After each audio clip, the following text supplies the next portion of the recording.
We're going to get started with our session. My name is Kinjal Setharaman. I'm from the University of Maryland, and welcome to our session on empowering women in EM leadership. I'm glad to see all of you here. We have a really informative and proactive program for the next couple of hours here. We do want you to take a moment to fill out this pre-session survey, just to understand if we made a difference. We also have goodie bags for you guys for a little afternoon snack. If you skipped lunch, there's food in there, but maybe in a couple hours you might start to get the afternoon need for sugar. So please grab one when you have a moment.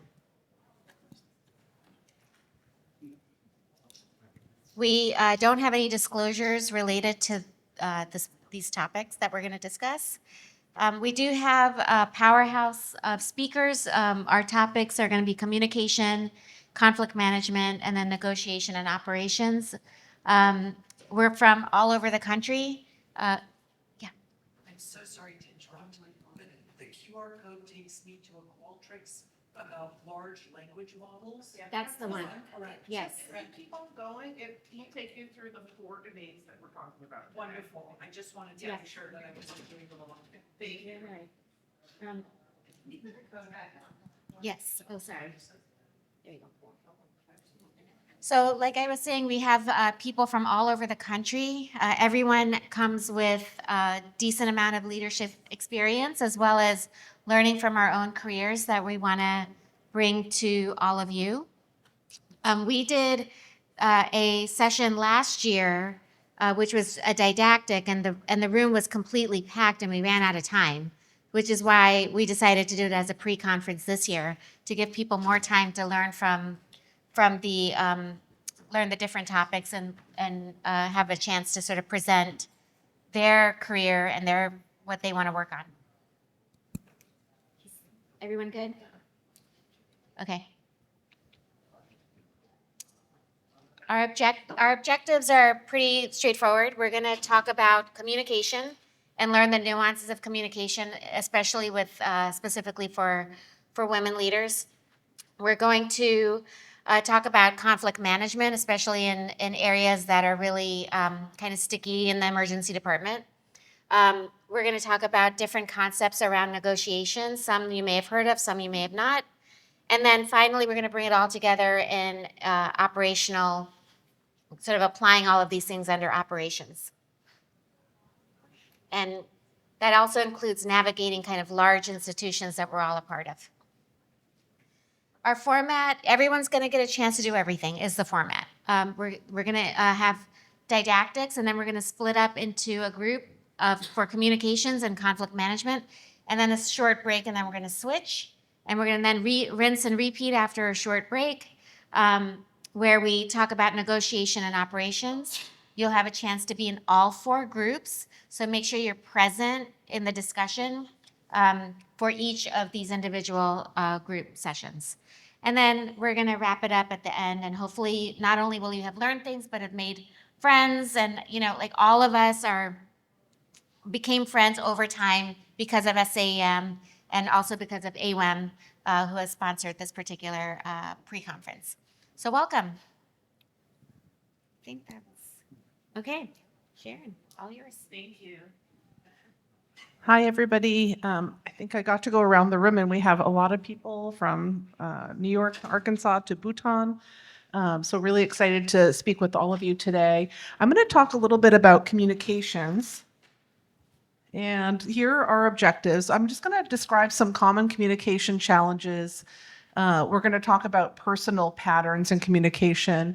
And then we're going to do something really exciting. We're going to look at large language models, and we're actually going to use those in our small groups to address some of the issues that we've identified that come up in sort of a gendered division in communication.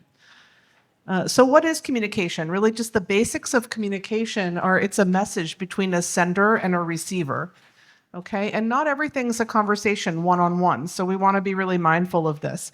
We have really varied conditions. There are casual conversations, there's formal planned meetings, There are group meetings, there are one-on-one meetings, there's leisurely times to talk and under pressure. And not everything is really planned out ahead of time. And so we really want you to give consideration to how you communicate. Ideal communications, whether you're a man or a woman, really encompass clear communication. We want it to be to the point. We want to be prepared and we want to be confident. And some people refer to the 7 C's. So from business literature, or if those of you who've done your MBAs, you may have heard about this before, right? You want to be clear, concise, concrete, correct, right? You don't want to use facts that don't support your mission. Coherent, complete, and always courteous. Another part of ideal communication is really listening. And I just got back from Japan, and there was intense listening going on there, actually, that I don't think we do in this country. So I'm particularly interested in this point, right? There's a respectful amount of listening to get information back. And that not only assures the person that you're communicating with that you're interested in them, but it also gives you some clues when you start to think about the other areas that we're going to talk about today, like negotiation, conflict management, operations. So without listening, which frequently we don't really take the time to do, there is really no effective communication. We just talked about this.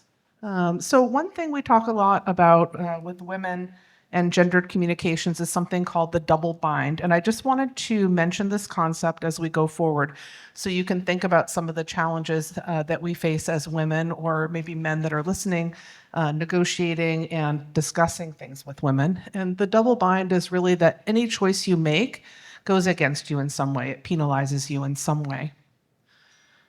So the standard of leadership, when we think about it, is really a standard where communication is very male-oriented, right? In general, we think men take charge, women take care. And when women take charge, they're really seen as competent, but kind of disliked, right? Whereas when they care, they're really seen as liked, but maybe less competent. And this puts women in a really difficult situation, right? So you're rarely seen as both liked and competent. And I think, this is from some very early literature. I would say it's over 20 years old now. So it would be kind of interesting to revisit this issue, but the data that we have is from, about 20 years ago. Maybe things are shifting. But this data and this way of thinking about gendered communications really focuses on two aspects. One is agentic, in other words, having the agency to get things done, and that tends to be a very male-oriented way of communicating. And the other is communal or feminine. And when you think about, what the way women describe what their team has done, it's usually we've done this as a group, right? We've done that. And I can see that way of communicating even within this group. It's a very communal way of giving, give and take, as opposed to sort of the assertive, direct, hierarchical way of communicating. And so here's the agentic leadership. This is how men aligned with agentic leadership in general. Of course, there are exceptions, and we're going to talk about that in personality-based communication, which we're going to go over. When you get to where women are, there's really not a lot of overlap. So you can see this is where that double bind comes in, and that's going to come up a lot today. So what to do? Really know your strengths. Of course, there's not one prototype for a man or for a woman. So you want to know your strengths and your personality style, which we're going to talk about next. We want to call out the elephant in the room, right? So if you feel like you're not being heard because maybe you're having an issue with this double bind, right? You're looking overly confident, not so communal, not so caring. You really want to say, it may seem this way to you, but this is why I'm basing my negotiation in this manner, or why it's an issue for me. So, and then you want to be able to supplement your style with some tools, and we're going to talk about that today with large language models. And with that, I'm going to turn the microphone over to Penny. Thank you. Hi, how are you? So mine's going to be brief about some tools you can use. Mine is going to be a little brief on tools you can use to try to identify your personality or your communication preferences or styles, and also how you can utilize it to improve your communication skills.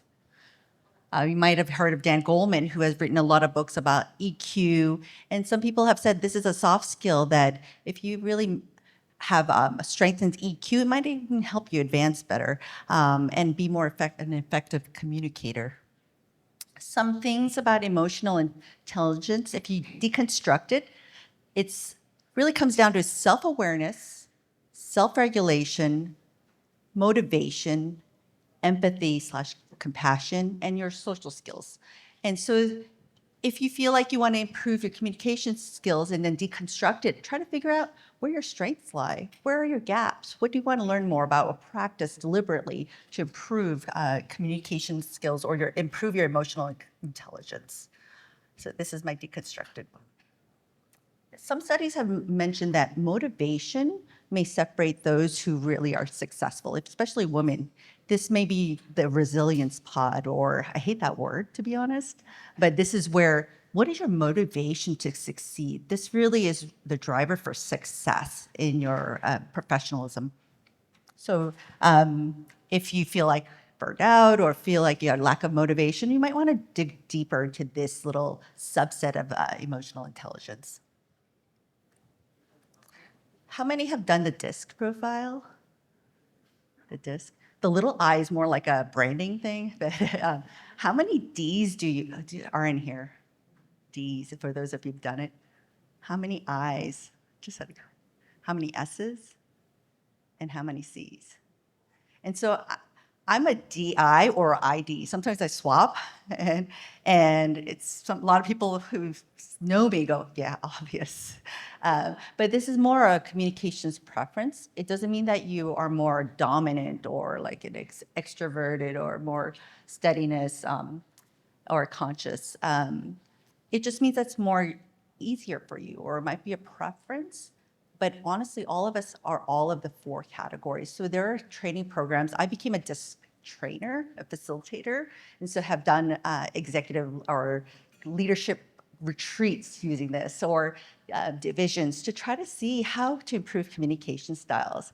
And now I understand, like, if I'm going to email somebody who is a C, who prefers more data, I might want to give them more of the background of something, more of like the why we're going forward with a certain plan.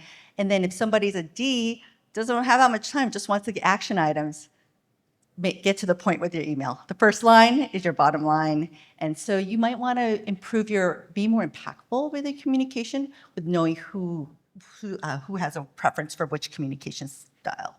How many have done the Myers-Briggs?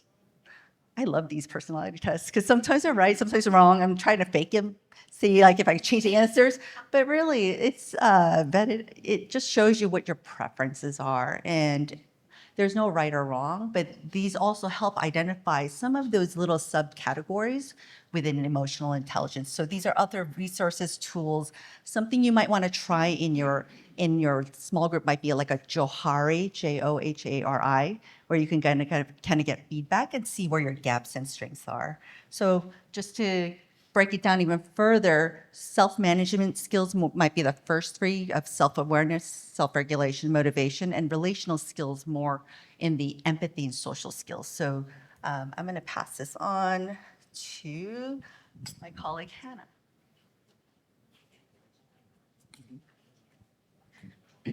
Okay, so we talked about communication and emotional intelligence. And so how do large language models fit into this? Well, let's see. Can you hear me? Can you hear me now? Okay, great. So how does this fit in? Just to bring everybody up to speed, we'll talk about this in our small group, but in case you're not familiar, large language models, or LLMs, are a type of generative AI that uses neural networks and is trained on a large body of information. And the beauty of it is that you can interact with it or interface with it with natural language. And so since we're talking about communication, that's how this is related. Because this is just an introduction to our small group, I'm going to go through just a few examples of what we can talk about. But when you're in your small group, we're really going to talk about what's important to you and what communication concerns you have that we might be able to use these large language models for, and we'll practice those. But these are some examples. So we talked about the double bind, and for those of you who don't know or don't use large language models, the input that you put in is the prompt. So these are some examples. Here's a message I wrote to my team. Hey, did you finish that report? I need it tomorrow. Can you make it collaborative without losing clarity or leadership presence? So we can dive into that a little bit. Here's another example of what we can do related to the DISC. The prompt that you could put in is, tomorrow I have a meeting with a boss who prioritizes a budget and staffing, but I want to ask for a shift reduction. How can I adjust my style while staying authentic, while ensuring that I'm effective in advocating for my needs? So really using this to help perfect our communication. If you're going into a high stakes conversation, now I'm a program director, so I have these conversations a lot. So here's an example of a prompt. I have to provide some very difficult feedback to someone who gets very defensive. Can you role play as a resident who's defensive so I can practice? I've actually done this. I could talk about this later. And give supporting and challenging responses. So we can talk about how LLMs can actually be a coach for you if you can't afford a coach or don't have that mentorship right where you are. And just a couple more examples. Boosting confidence. So we gave a lot of resources. We'll have a QR code later. Women sometimes don't necessarily demonstrate that confidence, and so this is a prompt that can help. Can you review this transcript of my presentation and remove the words like I think and I'm sorry? And you can refine how you speak or how you come off. So let's say you've received some feedback. I have a colleague who actually this happened to. She received feedback that she comes off as too intimidating. So here's a prompt you could put in. I've been given this feedback. I'm intimidating. I don't see myself that way. Here's how I directed my team. And you can type this in: act as a professional coach and help me work toward eliminating this perception. So that's one. And I believe this is the last one. Here's just this is the last example. Advocating for yourself. There's a whole book about women don't advocate. Women don't ask. That's the title of it. Women don't ask. Something that we don't want to, but just don't often. Here's a prompt. I'm interviewing for a new position. I struggle with expressing my achievements. There's a new role available, but I'm uncomfortable discussing how my achievements make me the best candidate. Here's my accomplishment. Can you help me plan something more assertive without being boastful? God, that's really helpful. So we can talk about that in our small group. Here's a couple of tips we'll talk about when we get together, but you use your natural voice, you're specific.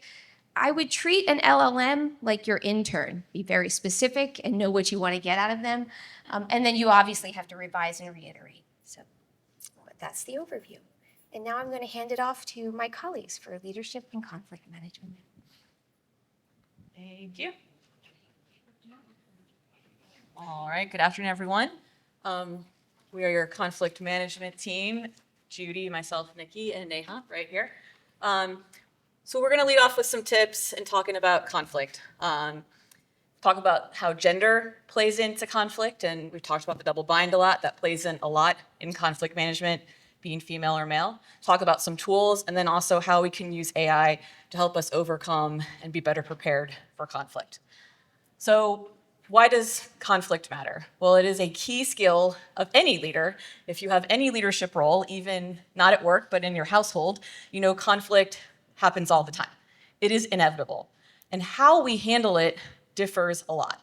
There's a lot of different ways that you can look at it with communication styles, personality styles. The DISC is a great tool.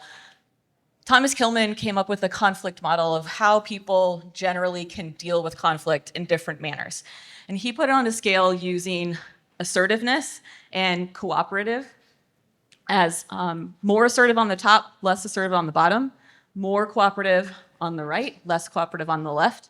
And all of us can be any of these things. And you might notice in yourself that you tend to be one with certain people or one with someone else. My husband will say I tend to be more avoiding when it comes to him. I just walk away. And at work, I think I'm a lot more up here in the top category, either green or blue. And so we can all be all of these things, but we have a natural tendency that might be what's more comfortable to us. And none of these is the perfect way. None of them is the wrong way. And just recognize that each of us is different. And yes, in gender, we tend to be grouped in different areas. So men tend to be on the more assertive, less cooperative, competing. They like to argue, they like to debate, they can stand firm in their ground, they use their rank to influence. Women tend to be on the more less assertive range at the bottom, so either avoiding or accommodating. We sometimes can avoid issues, become a little bit quiet, are more often willing to give up things for whoever else we're in the conflict, and ignore what we need for ourselves.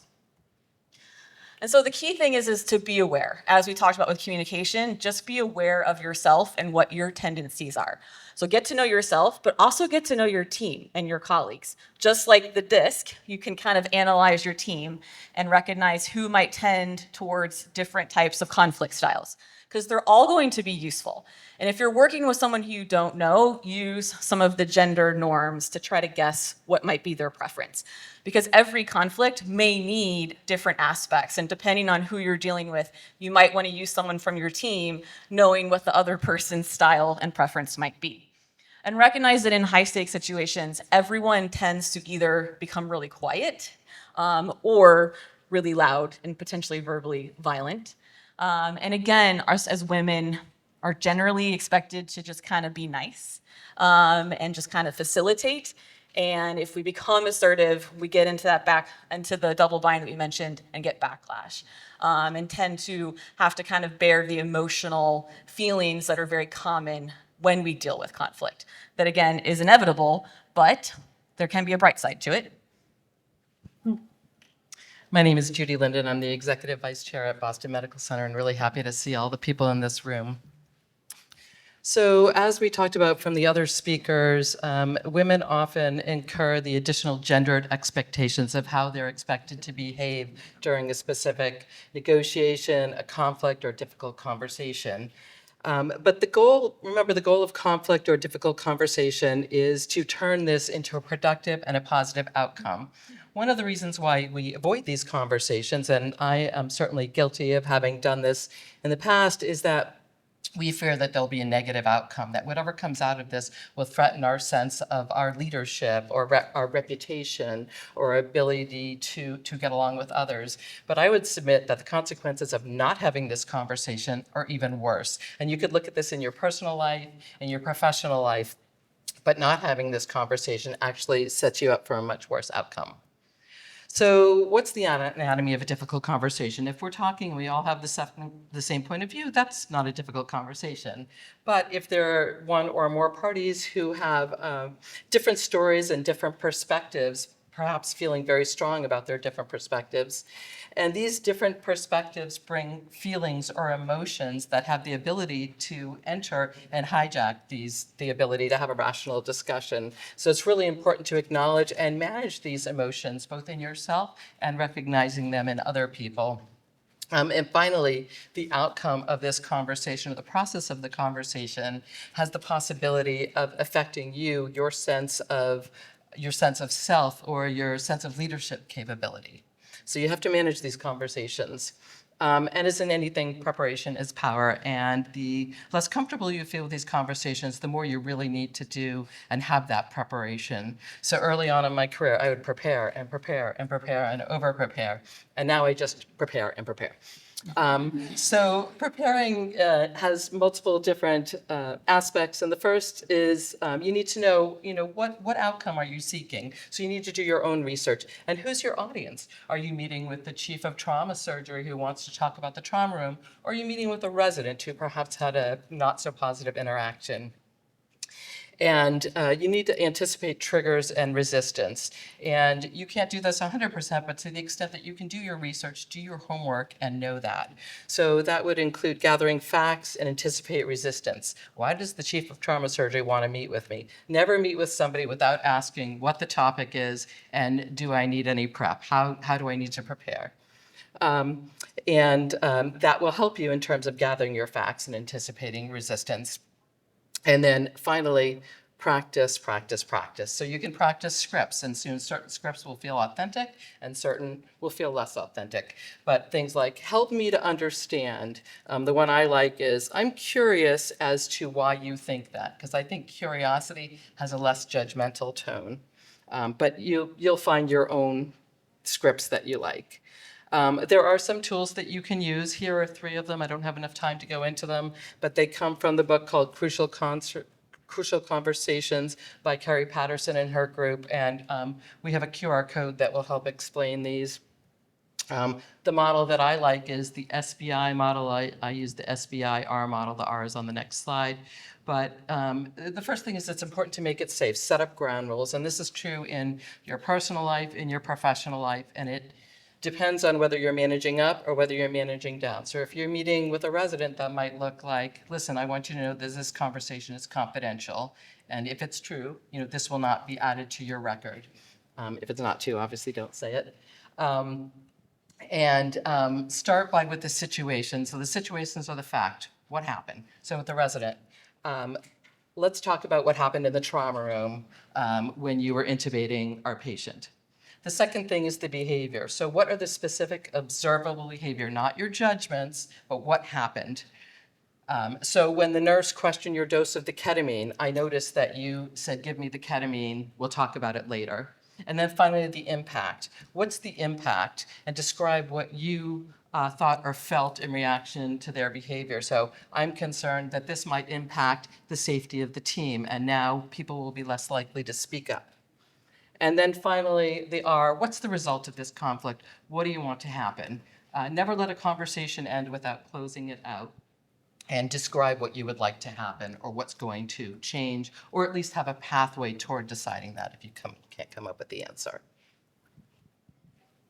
Well, that's all very good, but let's talk about what happens in real life. So we fall under 3 different categories, I feel like. Sometimes I get interrupted. And the right response is, oh my God, are you kidding me with interrupting me? The right response is probably, I'd like to finish my thought, or I'm speaking. We see very often credit being stolen, right? Where you say something, you have an idea, you say it, and there's crickets. And then a few minutes later, somebody, usually of a different gender, says the same idea, and they're like, oh my God, that's the best idea since sliced bread. And you're like, wait a minute. And I think the right thing to say is, that's a great idea. I'm so glad my idea landed.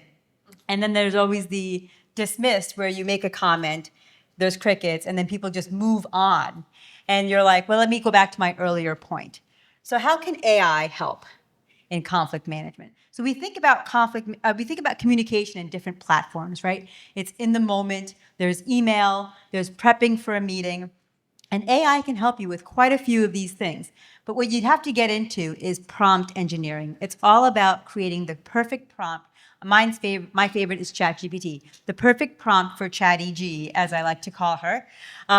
So it's creating the prompt that says, I'm going to be speaking to a person who is aggressive, not very cooperative, or whatever their personality style might be. And we're going to talk about this. And here's what I suspect they're going to say, and here's what I want to say. Can you help me with this?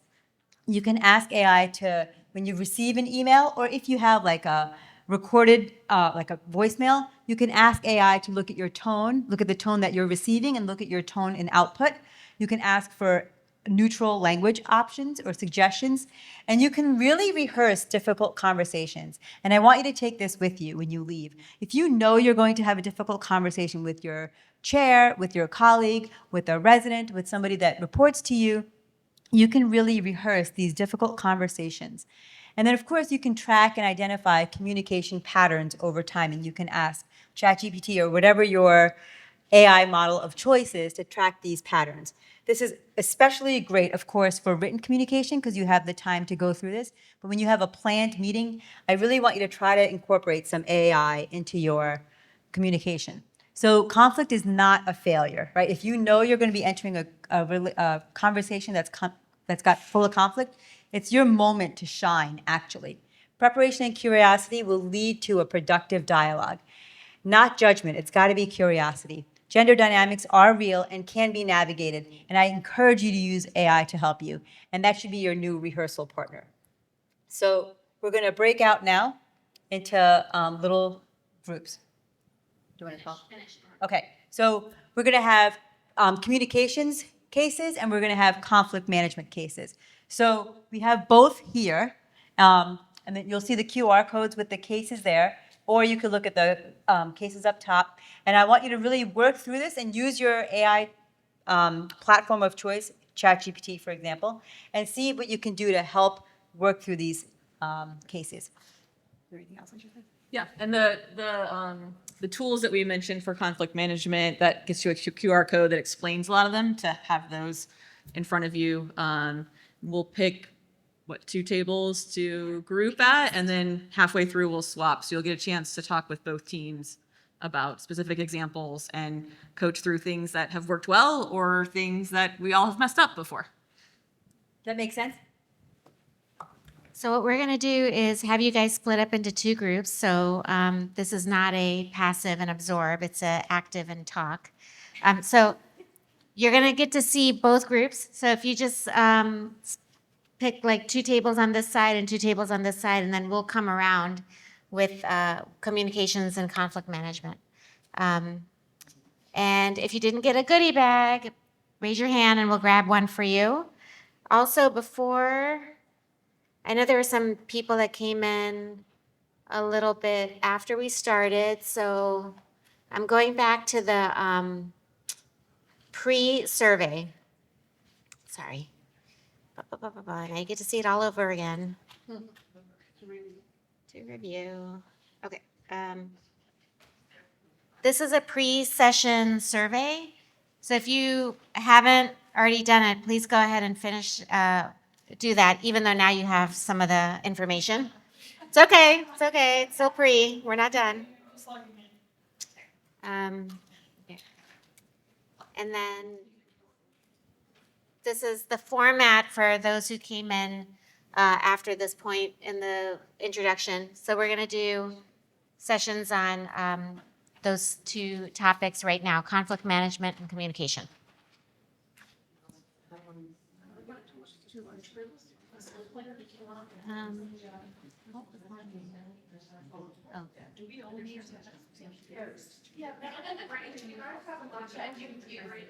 You probably want to take your laptops out so you can practice on the.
They do.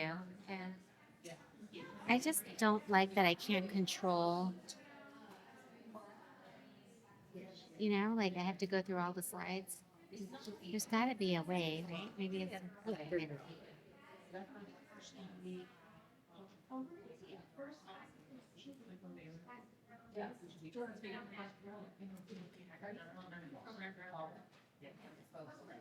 That back up. Okay.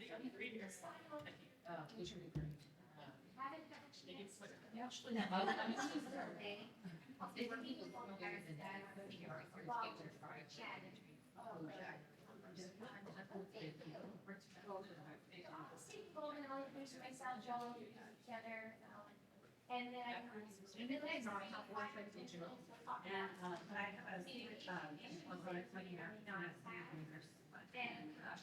make this real life and have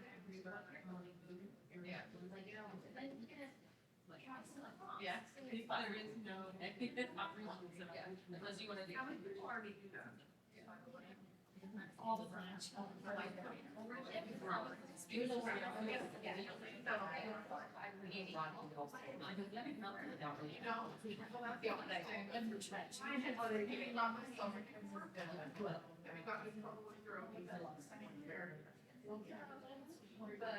I think the summer is very fun to select more people early.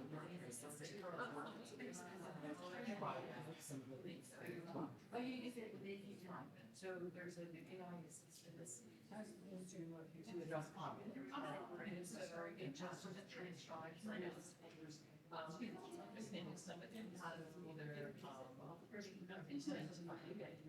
conversation or I think we have or obviously we were anticipating. So it's not, I mean, it would be the culture to me, also words I was working in. And it was talking to station and and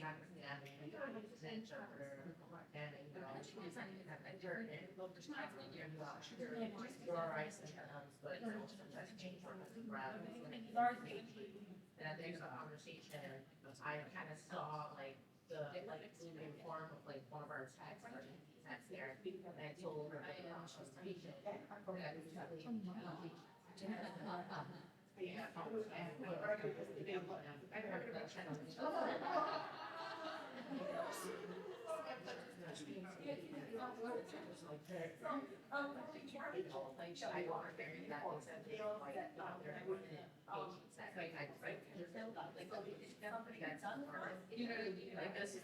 You know, I just don't have to think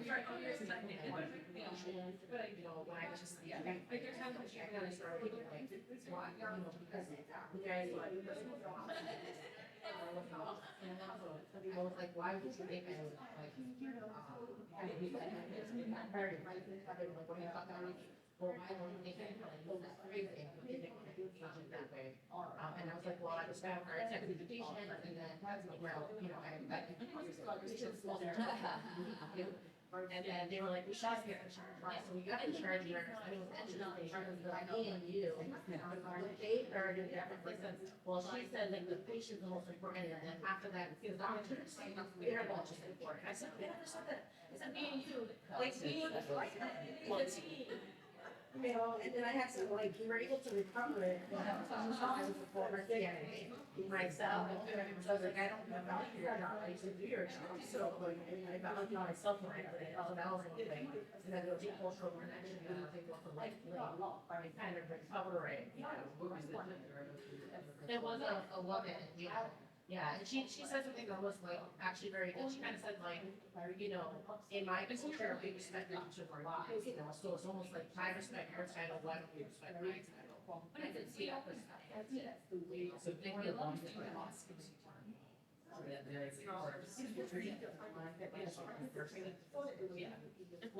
I actually like I asked them a question. Why would you think I would set that up? You know,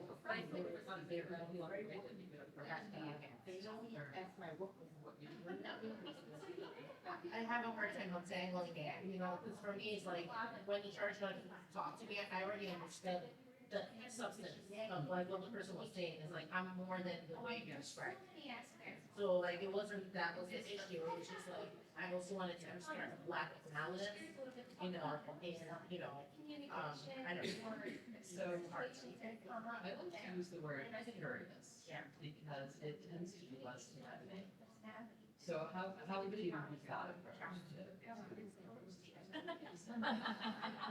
Because I couldn't say like, you know, I look over a nurse when they talk to the patient, and you know, I heard that it's like very much offended you. I was trying to be able to know why I might choose that terminology to use for this patient.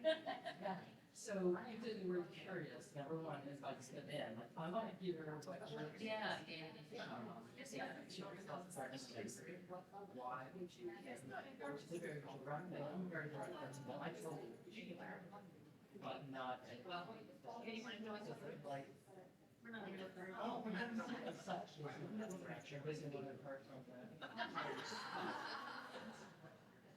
We appreciate your honesty. And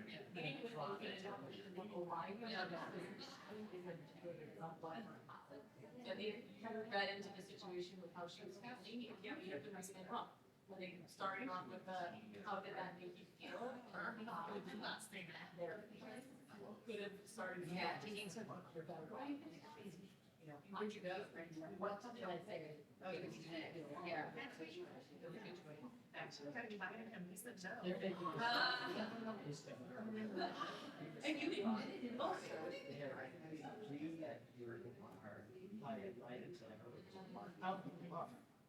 But that's their function for you. So every confidence needs sometimes to mistrust and trouble was that using your generation that's like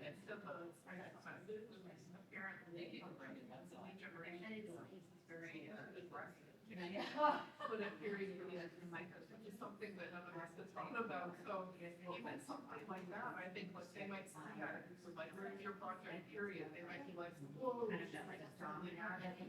And so if we're helping ideas, or probably. I actually learned something right now. We might have been that.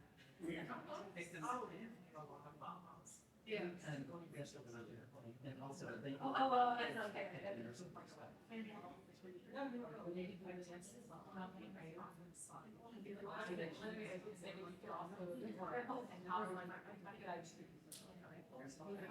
Right, well, one is you concept resolution. That's interesting. You understand, you're not responsible for all the things you're involved with. How could you have to pray? That's also very aggressive to do.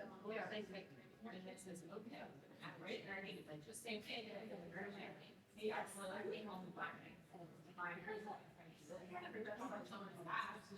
However, is it you like really small things to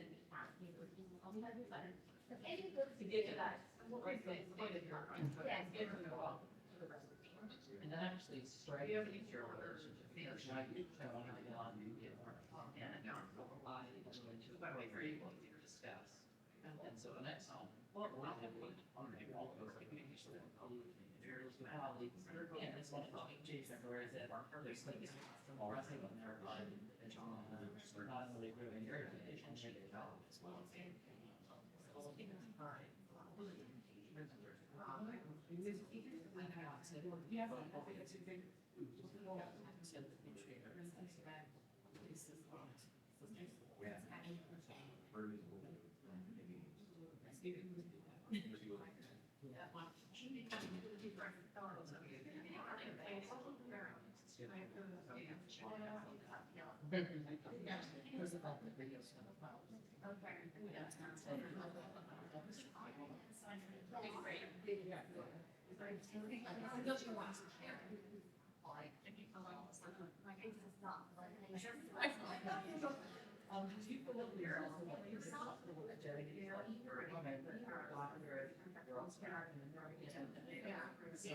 There was, you know, when I and and person was Jamaican. So when they were talking about, social and respect, and this hierarchical respect, and it was just like, I get it, I get what you're saying, it's just from my perspective, I just, that's not who I am, so it's like, I can't, and you're like, you can tell me all these things, but I know I didn't have those set of kids, I know I had expectations, but I get why you want to be recognized by your children, I still, and I think that's the hard part, sometimes it's like, when you get in, it's those people want, they want to see things like, your manner, you laugh at the wrong moment, you're nervous, you can like things everything. I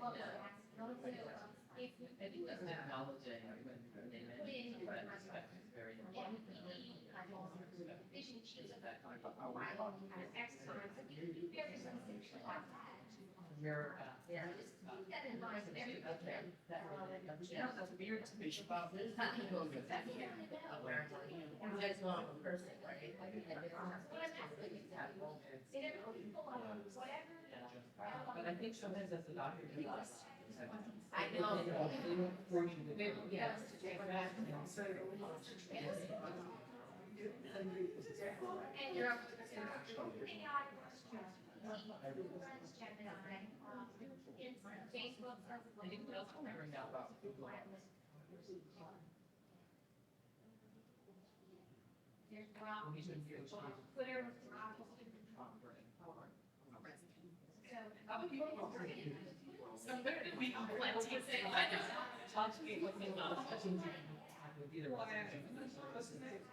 resident. That's all. It's all for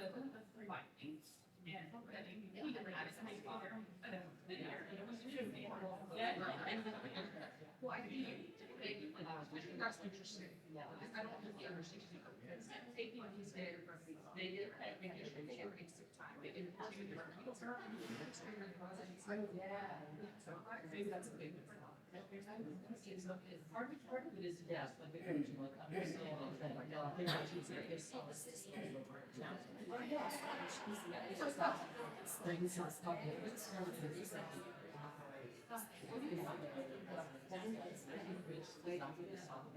think what she's saying is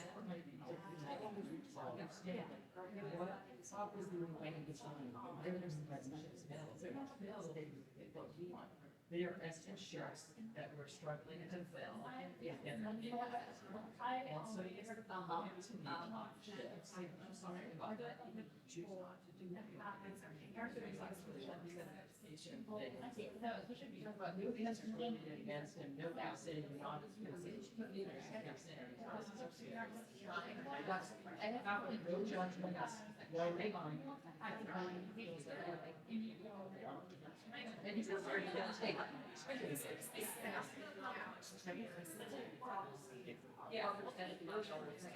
Yeah.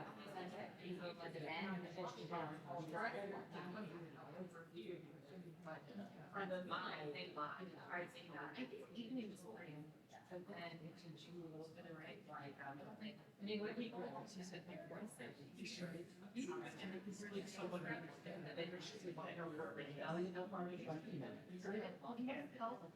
But they also, especially with things being very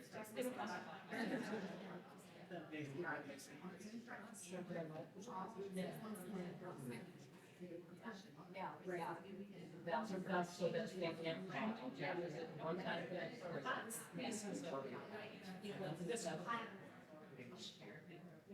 one time. The same tips on the experience. So you're talking about and the same time, I don't know yourself.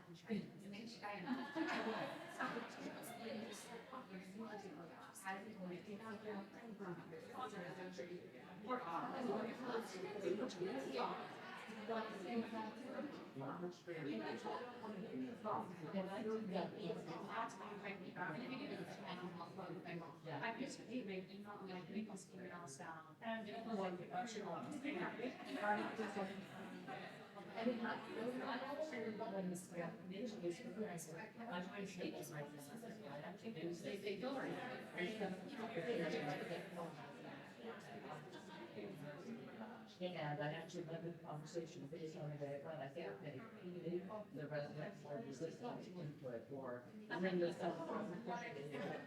That's great. And literally like,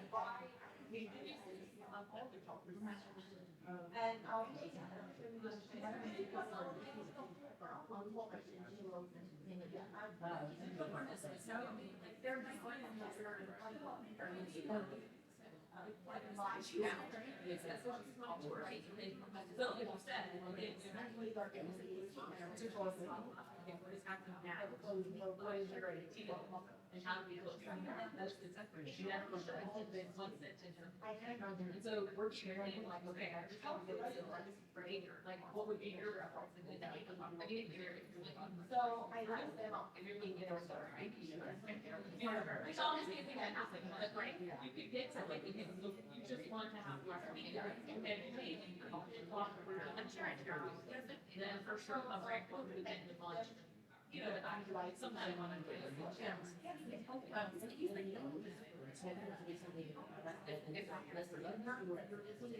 there's a bunch of blocks of like different organizations and that being our APPs like when they lost their paper, they saw that all the shifts that we were making and they were happy for us to put it until they bring it to a lot of people and then we registered for shifts and we got kicked out of shifts. And like, what happened was like, well, we don't need to anymore. And I'm just like, you know, and yeah. And then I had well, residents here, it was like we had a, you know, our fashion section that residents were working heavily there. Well, residents were allowed to moonlight there. So then we had residents who were like, well, I'm missing out on all this fast track here. But the actual answer was to increase the residents currently on the fast track versus like, so like, the good one is sometimes people are like really pressed for money, and they're like drowning, you know, maybe they're on a long-term family plan. And so those are like, you know, reasons out here, is when you're sitting in prison, and it's hard because if someone's like drowning, and that's one day, you know, it's a shield. Okay, this is, I don't want to interrupt your conversations, but this is a 5-minute warning.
So then that's a perfect framework to use that expert framework. And was not was that like you didn't make and what part what makes me happy. I mean, looking for that, you know, like trying to watch it was all yeah, definitely my boss was like, and you were going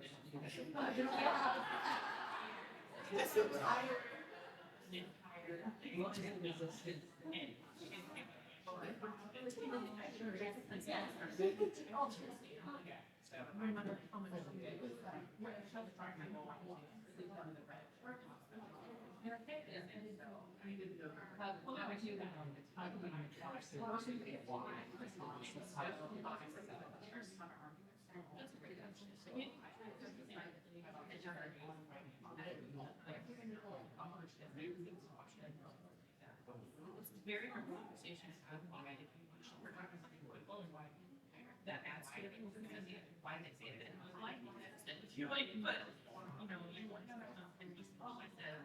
Okay, it's great for me. It was. I think when I tell people really read it and like she realized myself that my phone I don't read it. I want to call family and I want to not have these behaviors continue in the future because one person walking and say with now something else. It may be hard. Also,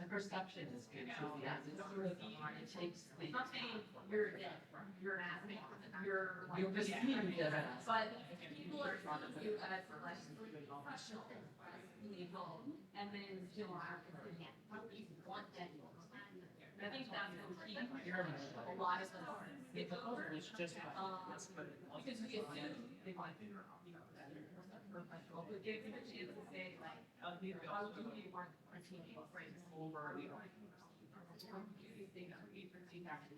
Too much, like credit or different assumptions, but. So again, talking to the side, that is unfortunately, we're like, well, these people are like Structure. homework now.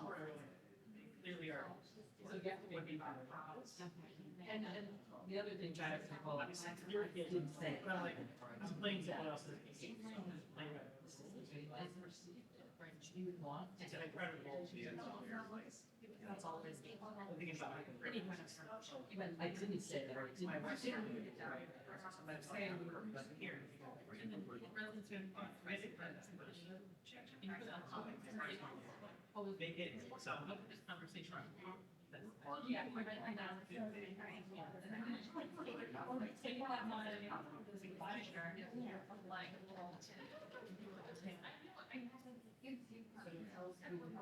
He did set up the whole thing before we leave. I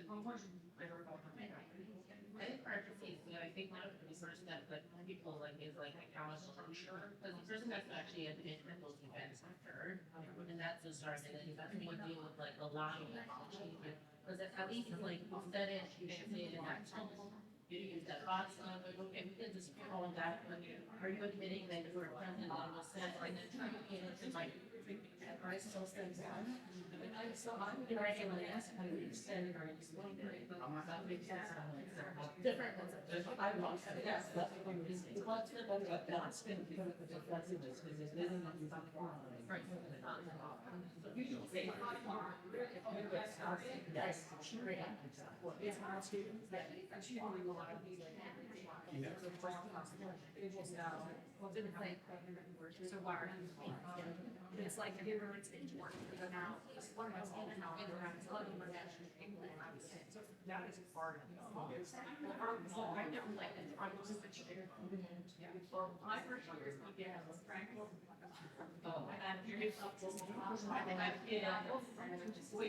All right.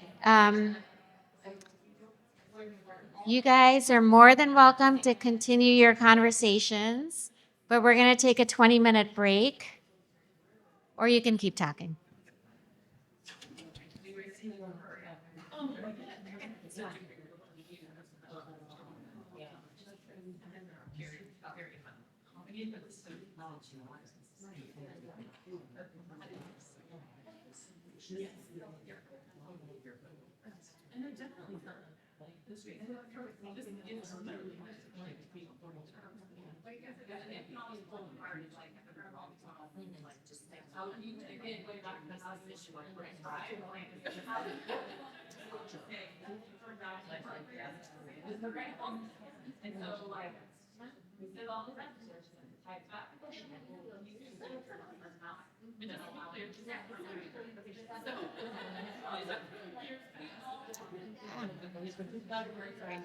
Guys, we're going to switch groups now.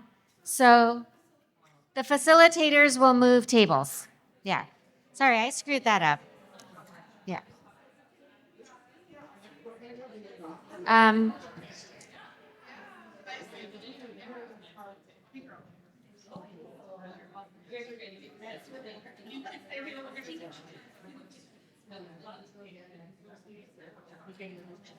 Okay, so we'll do 30 minutes of the next group, and then we'll take a 20-minute break.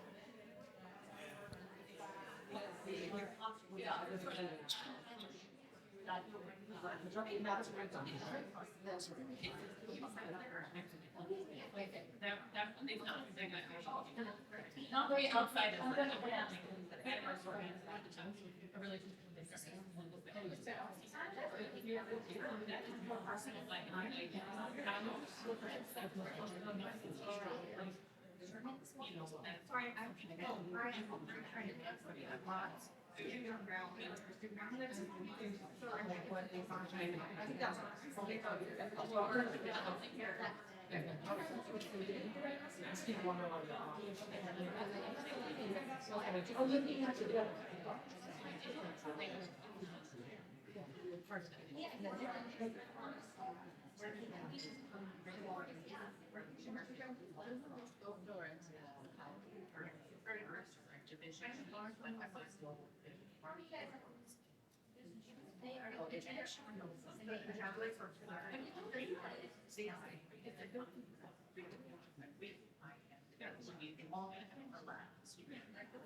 And before we start,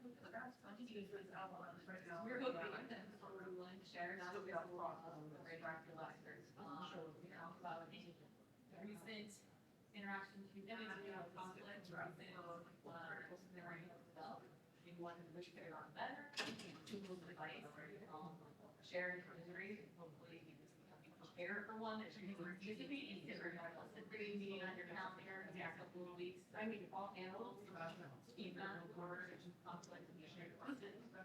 I will next to like great. Like, see, I don't remember. You also have shared.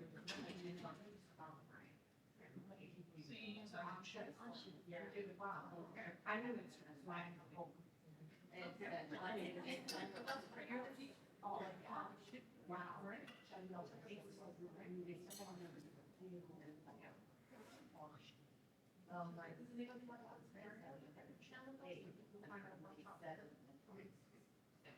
And I know every station here, right? Actually, please just share something that you want to share.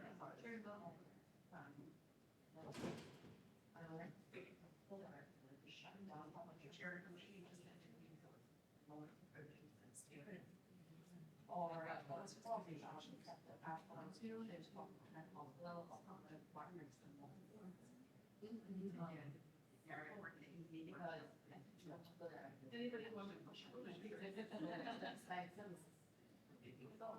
That's one reason I feel that in my oh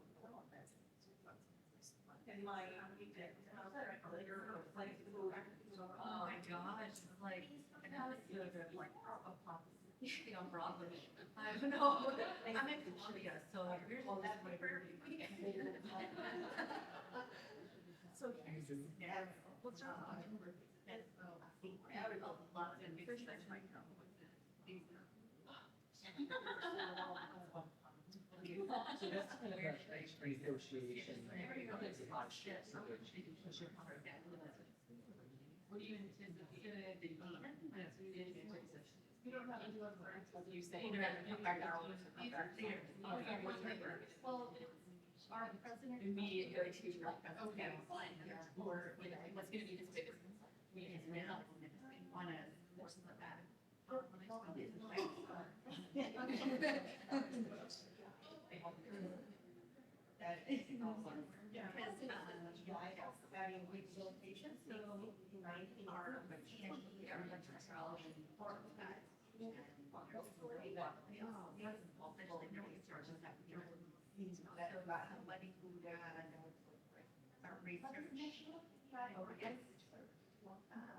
Philippine zone says baby, it's like.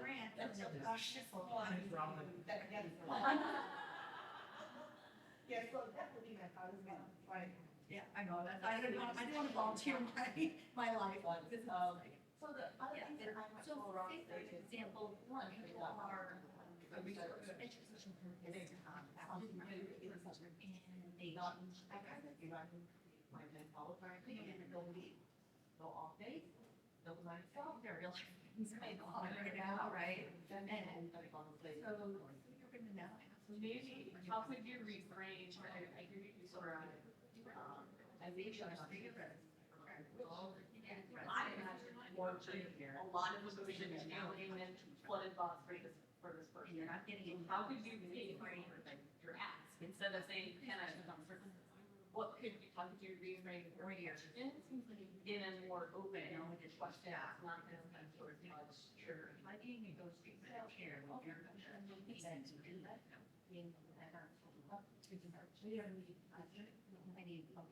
So this is. Yeah. And then how your work together develop your. And it's your administrative. Scenario, rezone it, you know, and figure out what your what your primary trigger is, right? What is what's driving you to protecting your revenue is what I heard you say.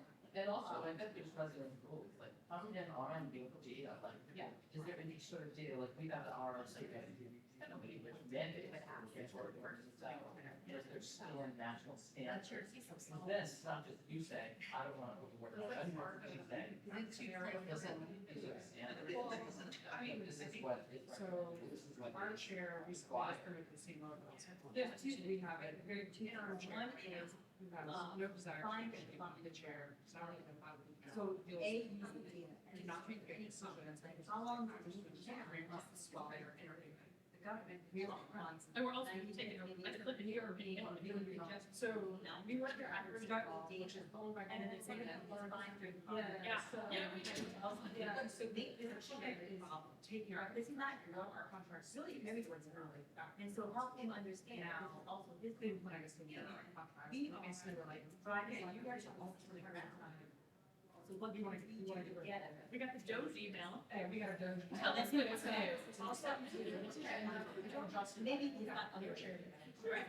Yeah, it's, we're like, what do we do this, you know, please. We need to be represented. Yeah, exactly. That's the whole deal. He might have to have lost anything. So, you started in the he already to break the definition of what a format is. Every single format is being done. And then it would be all.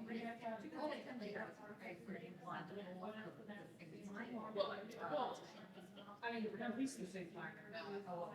So we're actually gonna choose, which are really technically like a security guideline or oversight, which is good.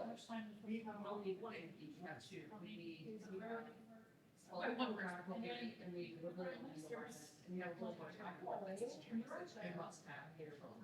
So people want to do this. Right, you know, stand out to be the values. Especially that time. Or not even to the imprint. No, we're going to use it. Yeah. So this is something that we talk about. He has some ideas. Yeah. And last week you're in the bathroom, right? You know, I were some stuff on the or whatever.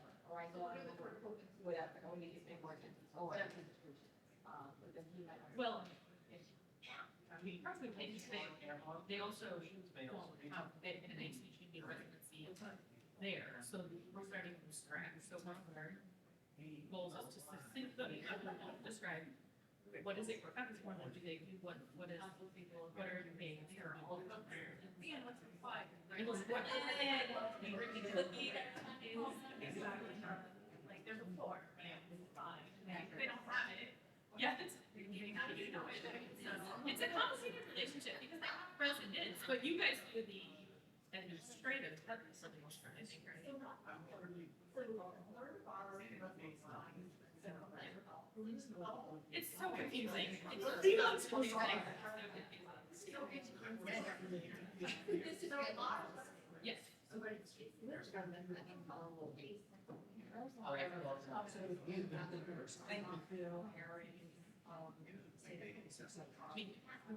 This is what we do, this is her, these patients, and then I want an internal person, you know, as a shop, and clicking in, so they're always incorporating as well as the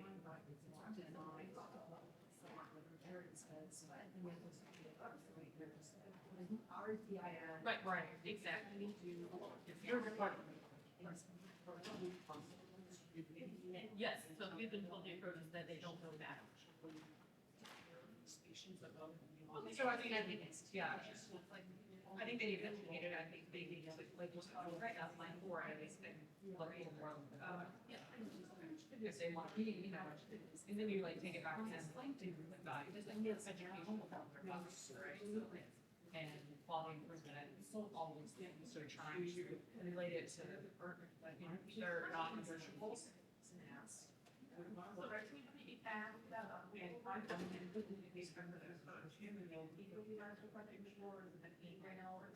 It's email, so, okay, it is this, the one, it's a Jewish one, you're just, perhaps, I don't know, it's talking about, we, there's a solution, and that's it, I need more than it's rare, it's trying to give them less than any, our house, and it's like, this council, and initiated.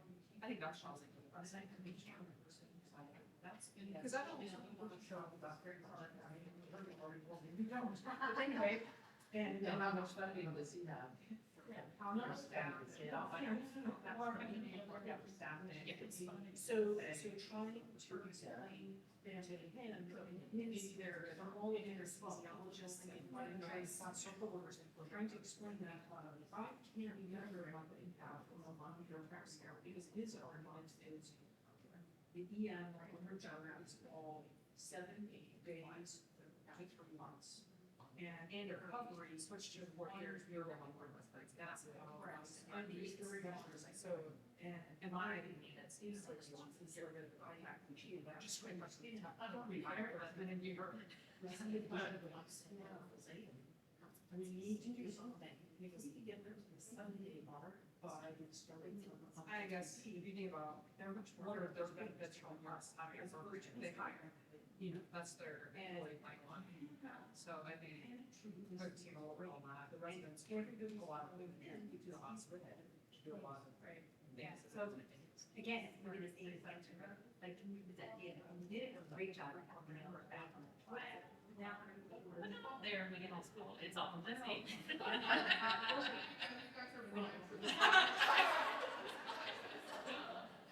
why?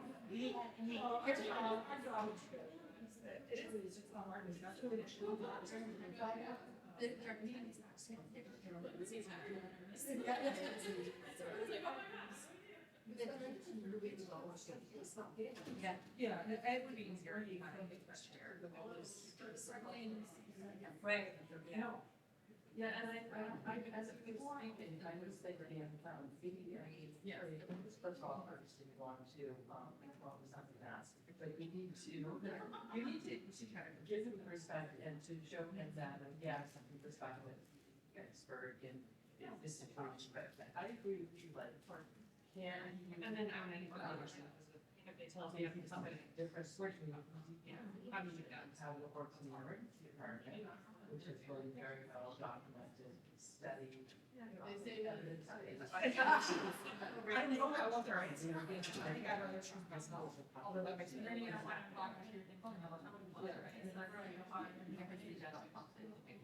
it's not. Yeah. I don't like you guys. Okay, you're right.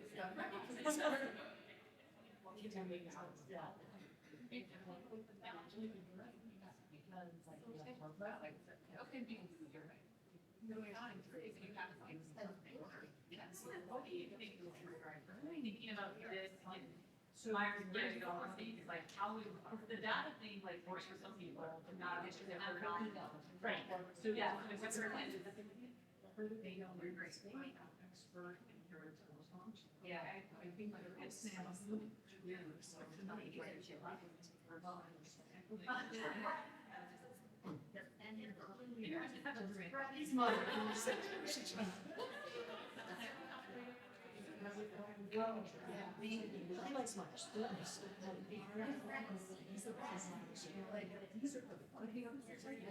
This is how I interpret results in your understanding. Good reference, you've got other. It's actually pretty phenomenal, but that's part of it, right? Because you. Yeah, is there someone in your department or in your hospital? Yeah, no, because I am another partner, and you like go in there, and they don't mind it. I was so close. And this is just training. And he wants to. Oh, I know.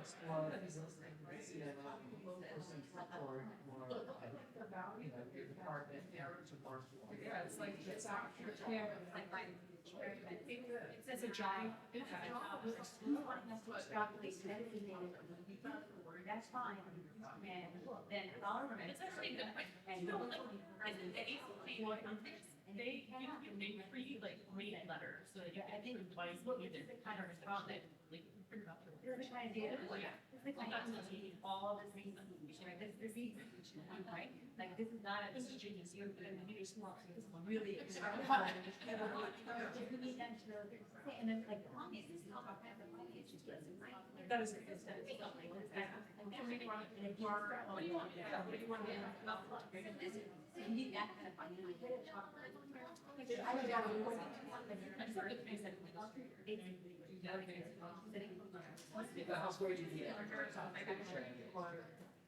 To do some effects.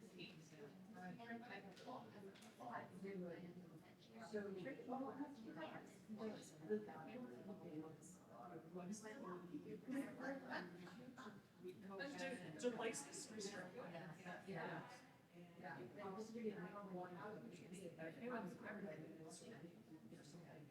Because it's interesting.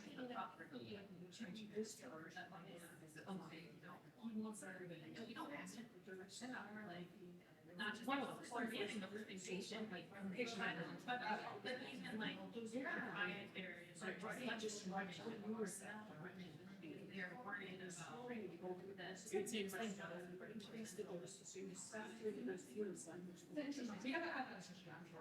okay, I actually took this to Doc's there. I live in the Boston, I think people report out of this.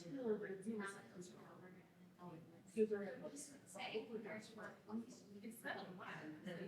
It's absolutely rules game. Not in it's one yet. Quality and education and patient care outcomes. Present work faculty, atmosphere, client, intensive resident education, academic and operational. Actually works really. And then it broke it down. Requirements dedicated minimum of one. Oh, value proposition. Let's see, it says they bring bring value in four primary domains: educational leadership, and then it goes through, which is patient centered to client center, and he's like, I'm looking at it, it says participates in CPC and department of institutional quality and academic resource needed is minimal for 0.3 to 0.5 FTE, so hey, yay. Administrative support.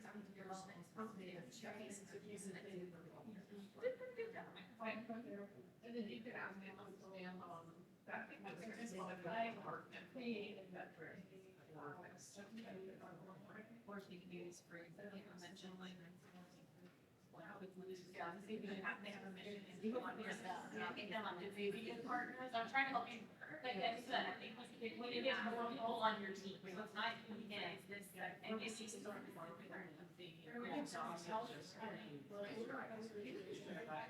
just see exhausted just hearing she's long.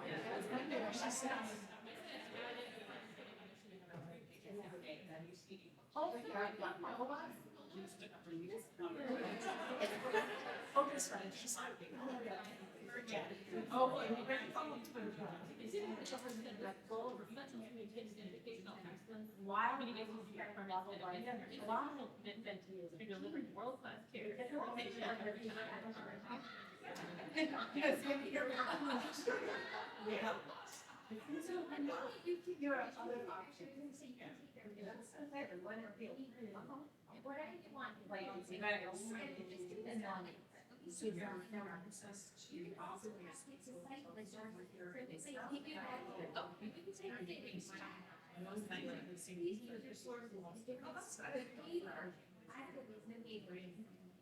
Yeah, I'm really, I'm making this answer.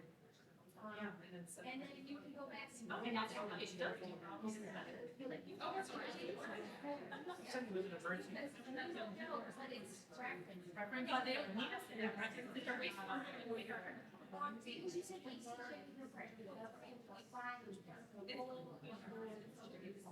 Right.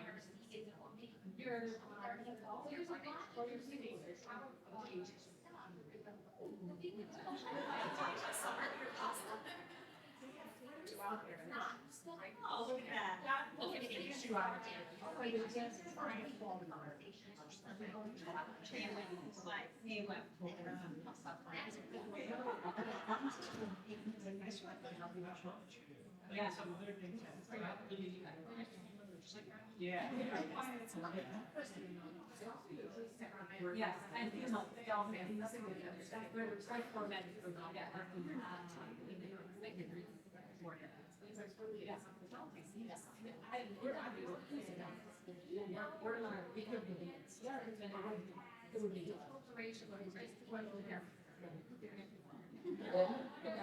Do I see now?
And even today, so we have to go last night. And so originally,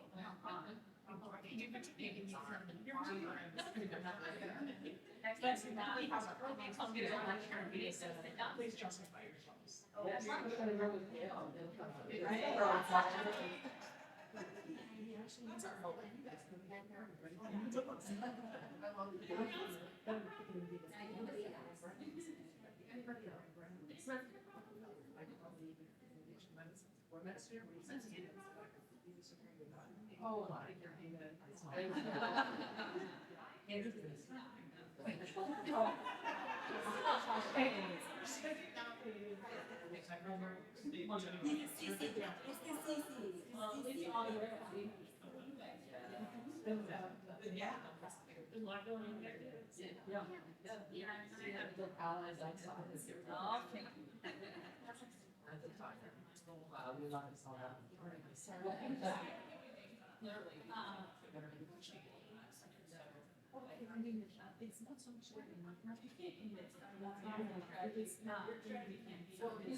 Create your own protocol for outside.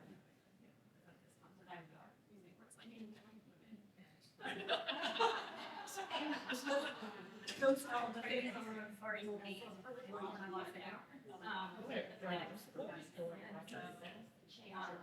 Yeah. And so I got to ask that, how do you feel a little bit from that, and how, what are the like alternative freezing, right, or like. The rest. So in there without. Yeah.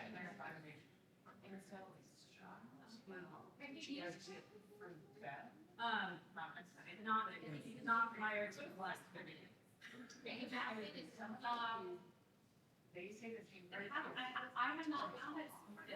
You know, part of the target is like the base of grab up, but always hard. Snap, they accidentally probably each way out there. They also, so I have not read about it. Well, no, I take that, I appreciate that. My hope is that it's better all the time. Okay, it's better. I get told all the time that I just, well, one copy of the plastic. That is not. And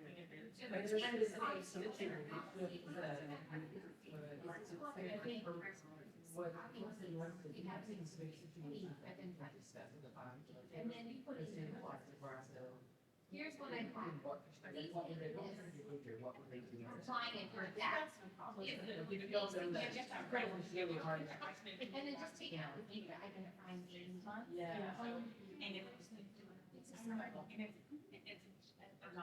then you can grab it.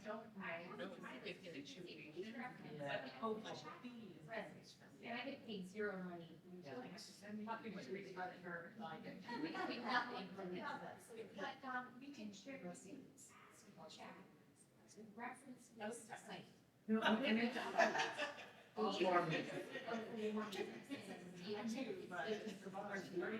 how this like being made up.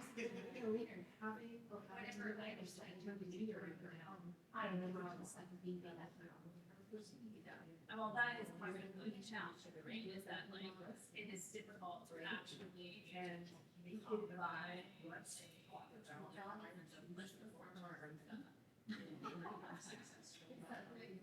like, there's some of the ones that work, but like, sometimes it's that's right. You can focus on you're great now for.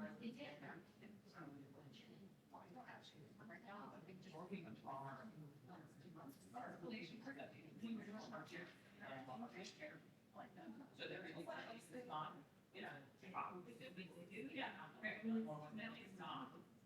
It's not. One challenge I had with them, very much changes the kids I have. I know. And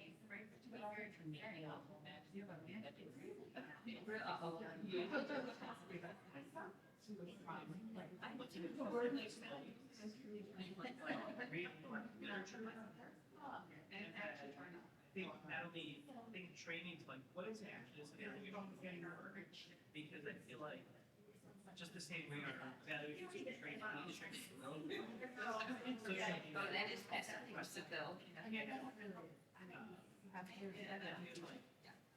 Ours is once a year, and it's randomized food. Yeah. So it's not just like, you may have worked a bunch shift with that person. 9 months. Oh, wait a minute. Right? So, yeah.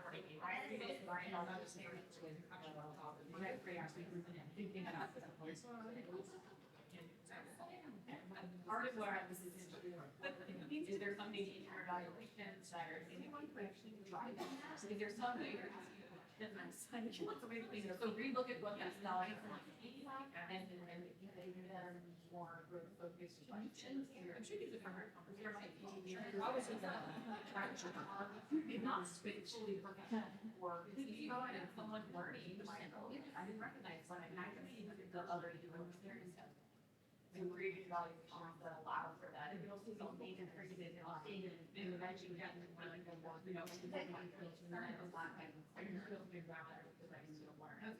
think more specific than like,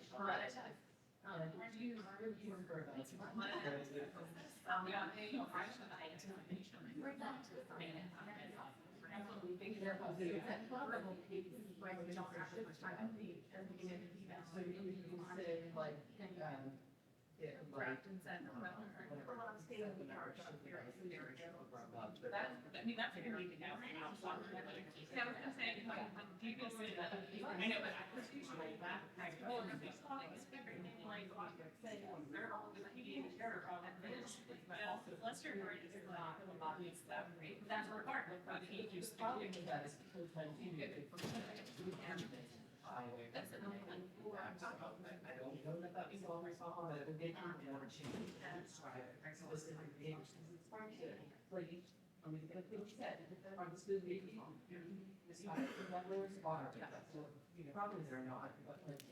Five-minute warning.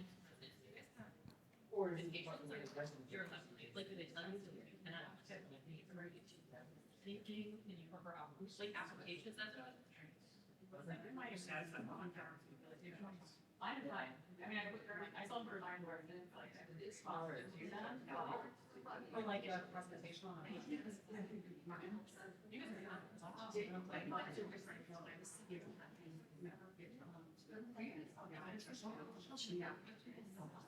guys usually have the same, fine.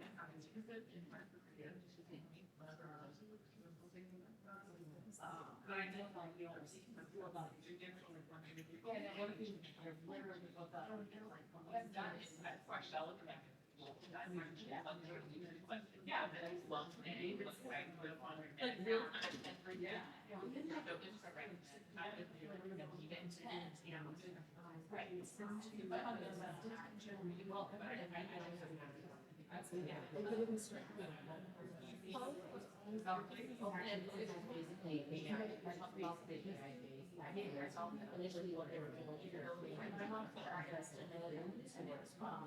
Our institution will let you, I mean, I really, a lot of people are like, they come, this is not, or will drop out, like that. You're gonna ask it like, you know, what's the evidence for referral for no, and then I do it, and then now they just start there in AWAEM, which is now, it's a check, because they're like, this is before. And it's, so there's also and there's a bunch of things like, you know, TM, I was mentioning that, you know, you get the same questions, for them, and it's never sit down and trade, and PT is like, they double, yeah. So that's the same thing, because I don't understand, because open evidence is a little bit more silent, probably for medical source, right, but the caveat with that is if you actually go into some of the studies, you'll see like some things don't have high quality. Sure. So when you're reading that delegation, yeah.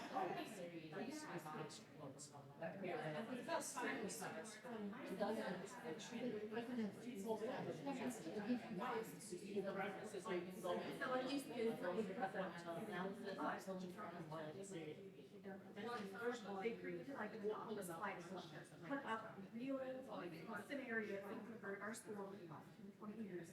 And then honest students out there, honestly voted, you know, where do we think schools are expecting the student abuse to like even player? And that's, yeah. Okay.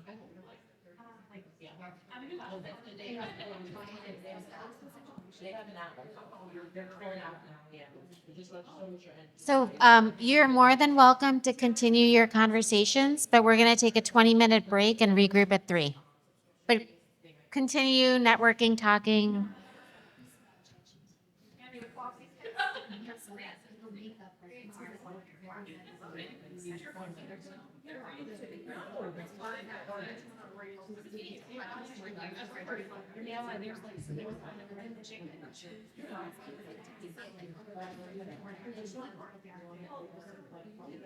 Yeah, I think they're running under, they're running under. And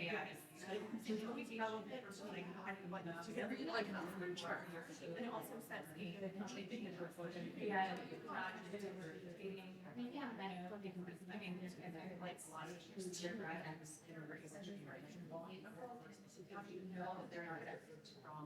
and essays are so eloquent, like PhD level, and you know, it's like, you know, like great, but it's like,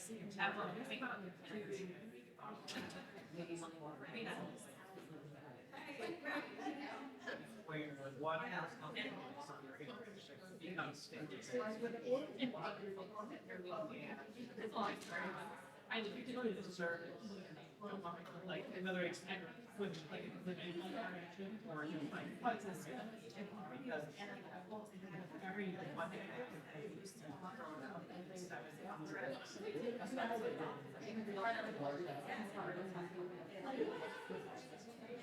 your real children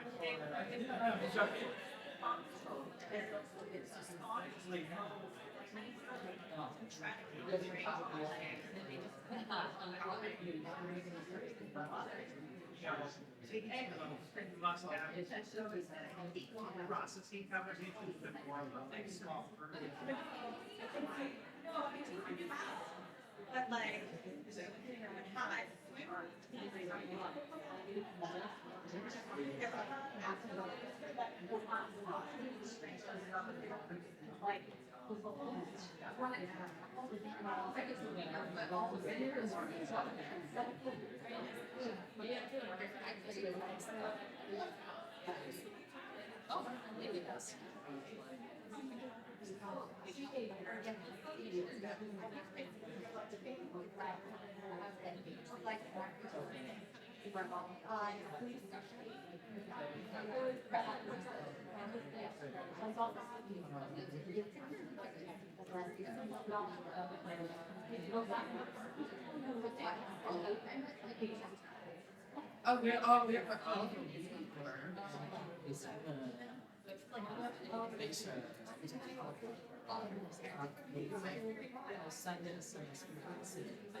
you go on. You want to play this? Another giant.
many years ago, so now I have to replace them.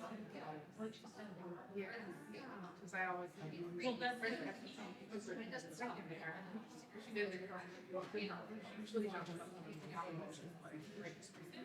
Everybody goes to her phone. Look, if you regular things that I have, it's one person.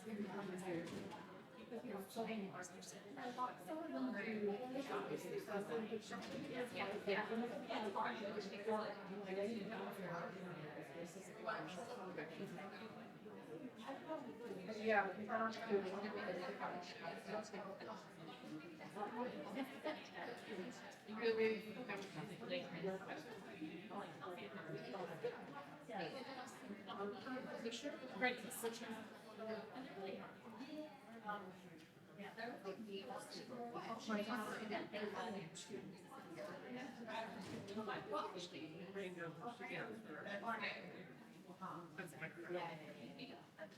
This is her.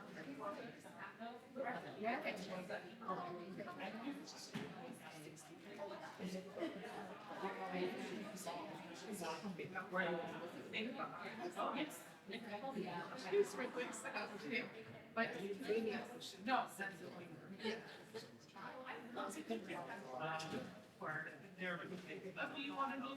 Do you want to do the professors? Okay. And then you can do a lot greater.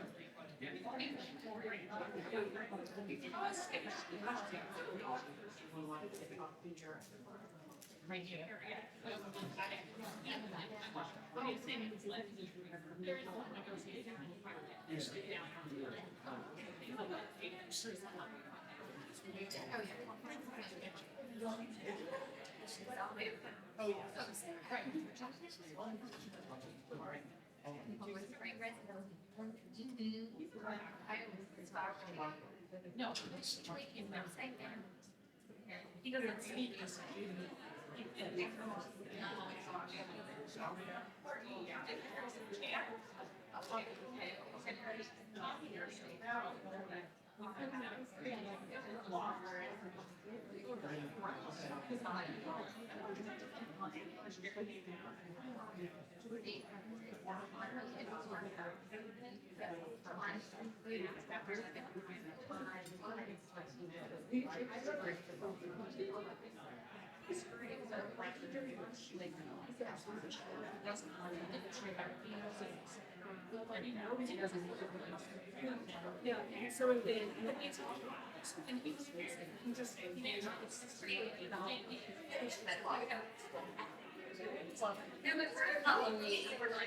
So then,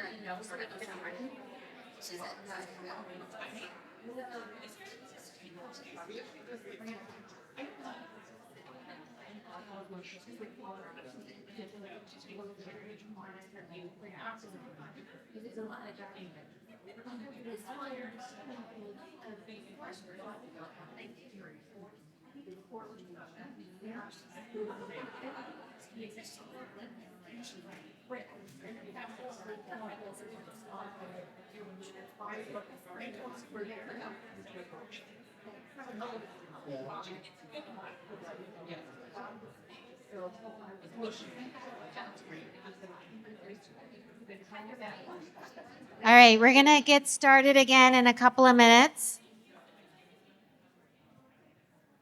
And I was confused. We go until 5, not 4. So I can now take a deep breath and relax. Are there people still outside missing? It looks like we're.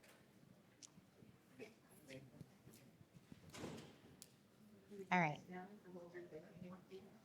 We can give people another minute.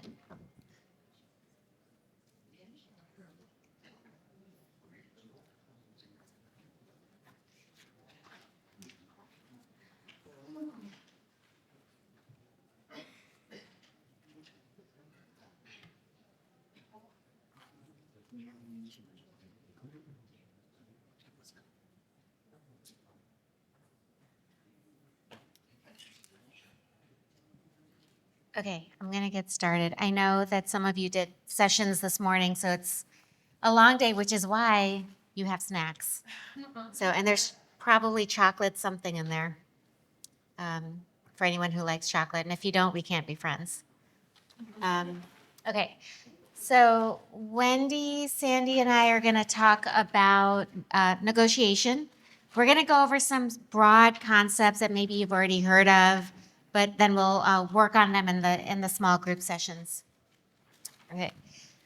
So the concepts we're going to cover are BATNA, which you may have heard of. It's an older term, but I think it's a really important concept to go over. Shadow negotiation, the concepts of splitting the pie and the tree are the tree framework, which are all things that the tree was new to me too. So we'll start off with BATNA. BATNA stands for the best alternative to a negotiated agreement. That's just fancy for what's your backup plan if the negotiation doesn't go well enough, okay? So, for example, if you're looking to talk to your chair about a raise, and then he or she says, sorry, there's no money in the budget for a raise, what's your BATNA? Is it stay at the job, or maybe go find something else to do, or maybe do less free work at the said job? So these are the types of things you have to think about. It's really a concept that you have to think about before you even start negotiating, because you want to have kind of your backup plan so that you're not stuck in a situation where you accept worse terms than what your best alternative is. So this is your best alternative to a negotiated agreement, and it can look like a lot of different things. So it's something to really have in your back pocket before you even walk into a negotiation.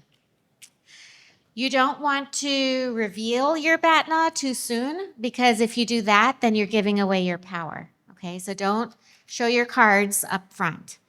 It's also not a threat. You're not going to say, like a 2-year-old, well, if I don't get my way, then I'm going to go, over to the shop across the street. That's not how adults behave. So you're not going to threaten the person you're negotiating with. They are your partner. And the other important concept to realize is the organization you're negotiating with also has their own BATNA, right? They're also thinking of you in that same way that you're thinking of them. So it's not just all about us. As much as we want it to be always all about us. So remember, you have to go into a negotiation with that entire plan of your BATNA. Don't go in without a back pocket strategy, okay? So this is really, really important, more because it protects you from whatever failure might look like, okay? So you need to have this concept down. The second important concept is that it's called shadow negotiation, which is, again, something that we all do. We all do it. Every single one of us does it. We just don't, we're now giving it a name. It generally precedes any formal negotiation. So if a formal negotiation is like, how many hours am I going to work? What's my salary? How much protected time am I going to get? What does a stipend look like? Those are all concrete things that are in a formal negotiation. But before that negotiation, you have to build trust. You have to build a relationship. You have to show the people you're negotiating with that you have worth. And that happens before you even walk into the door of your chair's office or future boss's office. It's a great strategy for women because we are stereotypically relationship builders, okay? And shadow negotiation is all about relationships. How many times, I'm a Gen Xer, so we were always like, oh, well, you need to play golf or you need to go out for drinks. And all of that, and if you don't do it, you feel like, oh, I'm not part of the conversation. But that's one type of shadow negotiation. The other type is everything else, right?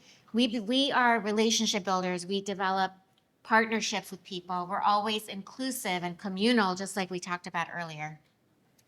It's also shaped by a lot of factors, including race and cultural differences and gender and what your political beliefs are. So And where you are in the hierarchy of an organization or of a family. Think about your youngest, if you have children, and your oldest. There's a hierarchy there as well.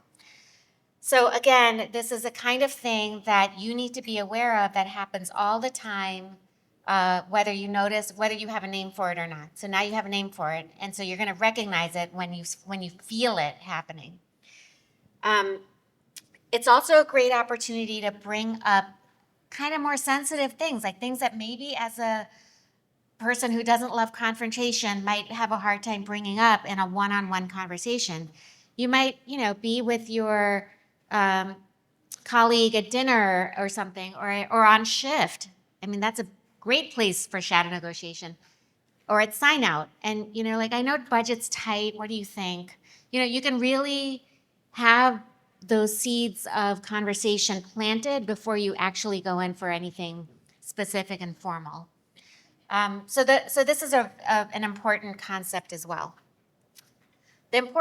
Another important thing to realize is that we're good at this. We already do this. We have had many, many decades of practice of doing this. And so use that power that we as women have to be able to develop those relationships, and use that to your advantage. Like, it doesn't always have to be, oh, I'm a woman, therefore I don't get what I want. No, you can get what you want. Use your power. All right, we're going to move on to the next topic. Oh, keep on. Okay, great. Awesome. So the next framework I'm going to present, I didn't want to reveal everything, so we're going to keep it on this slide, is called Split the Pie.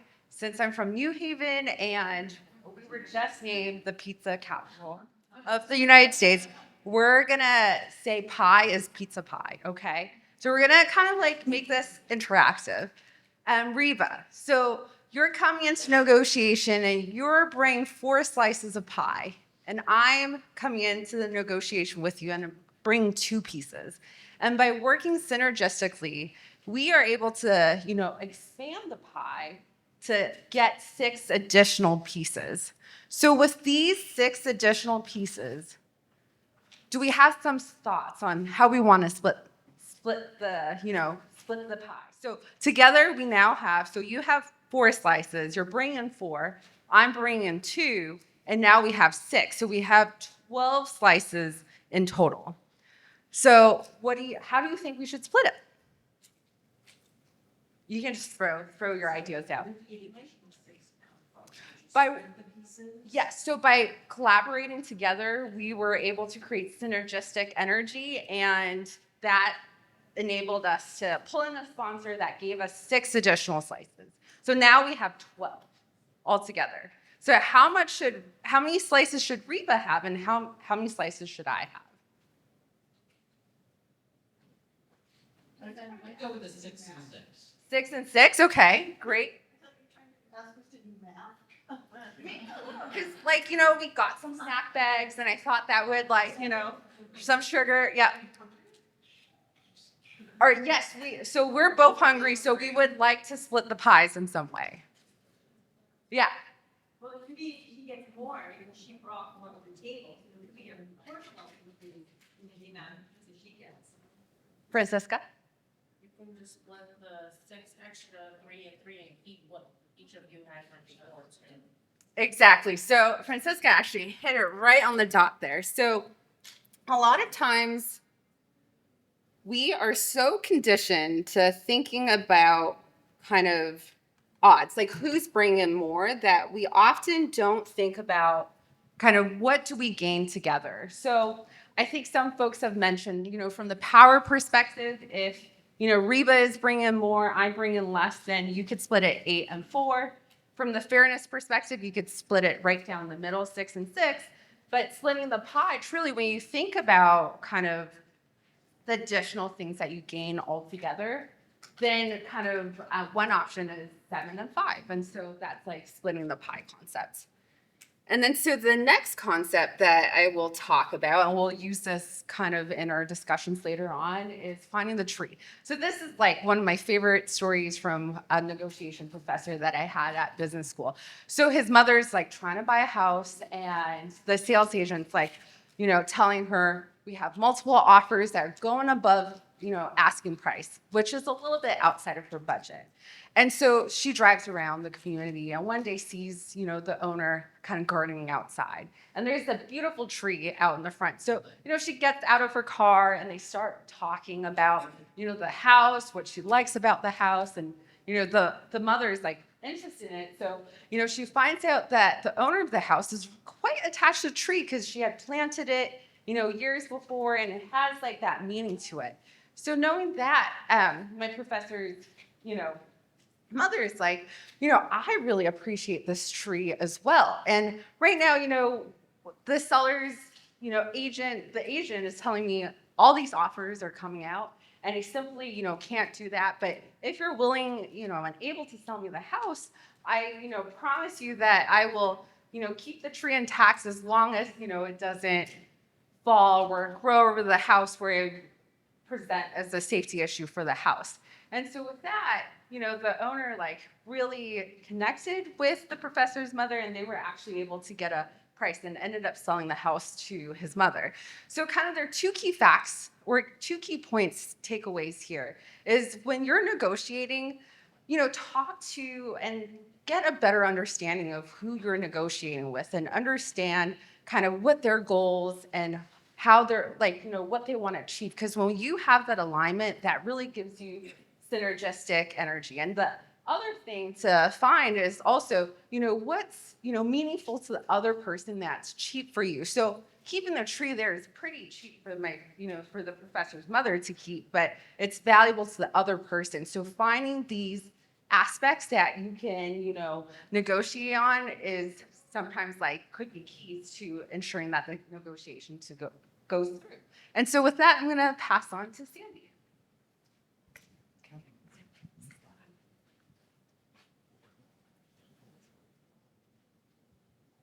Okay, so you're probably thinking, okay, why am I looking at this one word slide? Everybody else has lots of words to talk about. And so this slide is to remind you that you have to ask. So the evidence is that women don't ask, and we ask less than our male counterparts. And, we're still kind of living in a man's world, even though we'd like to not think it's that way. It is. And so everything is negotiable. So not negotiating can affect your pay, bonuses, childcare responsibilities, household chores, office space, protected time, all of that good stuff. So you have to ask. So I took a class a number of years ago. I was asked to take over the operations role in our department. And this happened before. I took a one-day seminar on women in leadership and asking and negotiating. And so I, being the nice collaborative woman that I am, I just said, sure, I can take this on. And I didn't really back up and say, oh, let me take a little time. Let me think about this and go back and negotiate. So the day after I took this little one-day seminar, my boss said, hey, I really need you to move your office downstairs. And that doesn't sound like a really big deal, except the offices on the 6th floor are big, and they have windows. And, those of you who may have been on a Zoom with me, I have 2 or 3, 15 or 20 plants in my office. So that was really a big deal. And I thought about it, and I said, well, I think that's possible, but only if I get this particular office. It was the former office of the operations director. And he said, oh, I was going to give this to some other male person that I won't actually name because he asked for it. And he said, but it does make more sense for you to have that office. So of course you can have it. If I hadn't asked, I would have been in some small little windowless office. And my 25, many plants would have had no place to live. So we need to ask. And, this really, there's some background on this. So it goes back to these gender norms. And you'd think that in 2025 that they wouldn't continue to persist, but they do. And in fact, there was just a study published by the American Psychological Association that showed this is affecting 6 to 12-year-old kids. They looked at 6 to 12-year-olds and their willingness or their ability or their initiation of a negotiation. And they found that for girls, they didn't initiate as much. And the girls were expected, they were still expected today, not 20 years ago, but today, to be very, to work together, to cooperate, to collaborate, to not ask for stuff. And the boys were rewarded when they exhibited the agentic behaviors, when they were assertive, when they were self-advocating. But the girls were punished by both their peers who didn't like them as well as the adults. So this really, and it carries forward. It leads to us growing up thinking, oh, if we work hard, that's how good things will come to us because that's what we were rewarded for. And guys think, okay, I need to ask. I need to advocate for myself. I need to be assertive. And that's how I get rewarded. And we still live in a men's world, so we have to ask. And just a little sidebar on that, they also found that related to competency, at about age 7, the boys started to overinflate their competency. So if they took a math test and they got 20% right, be like, yay. If the girls took a math test and they got 20% right, they'd be like, oh. So they deflated their competence. So this continues to play forward until you're an adult. So thinking of both things, you're a little discouraged and the negotiation's a man's world. But actually, these strategies that we just talked about, the tree, the shadow negotiations, and knowing your BATNA, your true BATNA, not the deflated one, your true BATNA. So get over your imposter syndrome. And the best way to do that is to ask some colleagues about your actual worth. These have been shown to be really solid, effective negotiation strategies, and they work really well with kind of our gender norms. So they work very well for people who like to collaborate, for people who build relationships. So we can do it. We might do it a little differently than men, but we can definitely negotiate. But first, you have to ask. Okay, and I think we're going to break up and do, wait, operations. Oh, sorry. Get a hand off to Dr. Walker.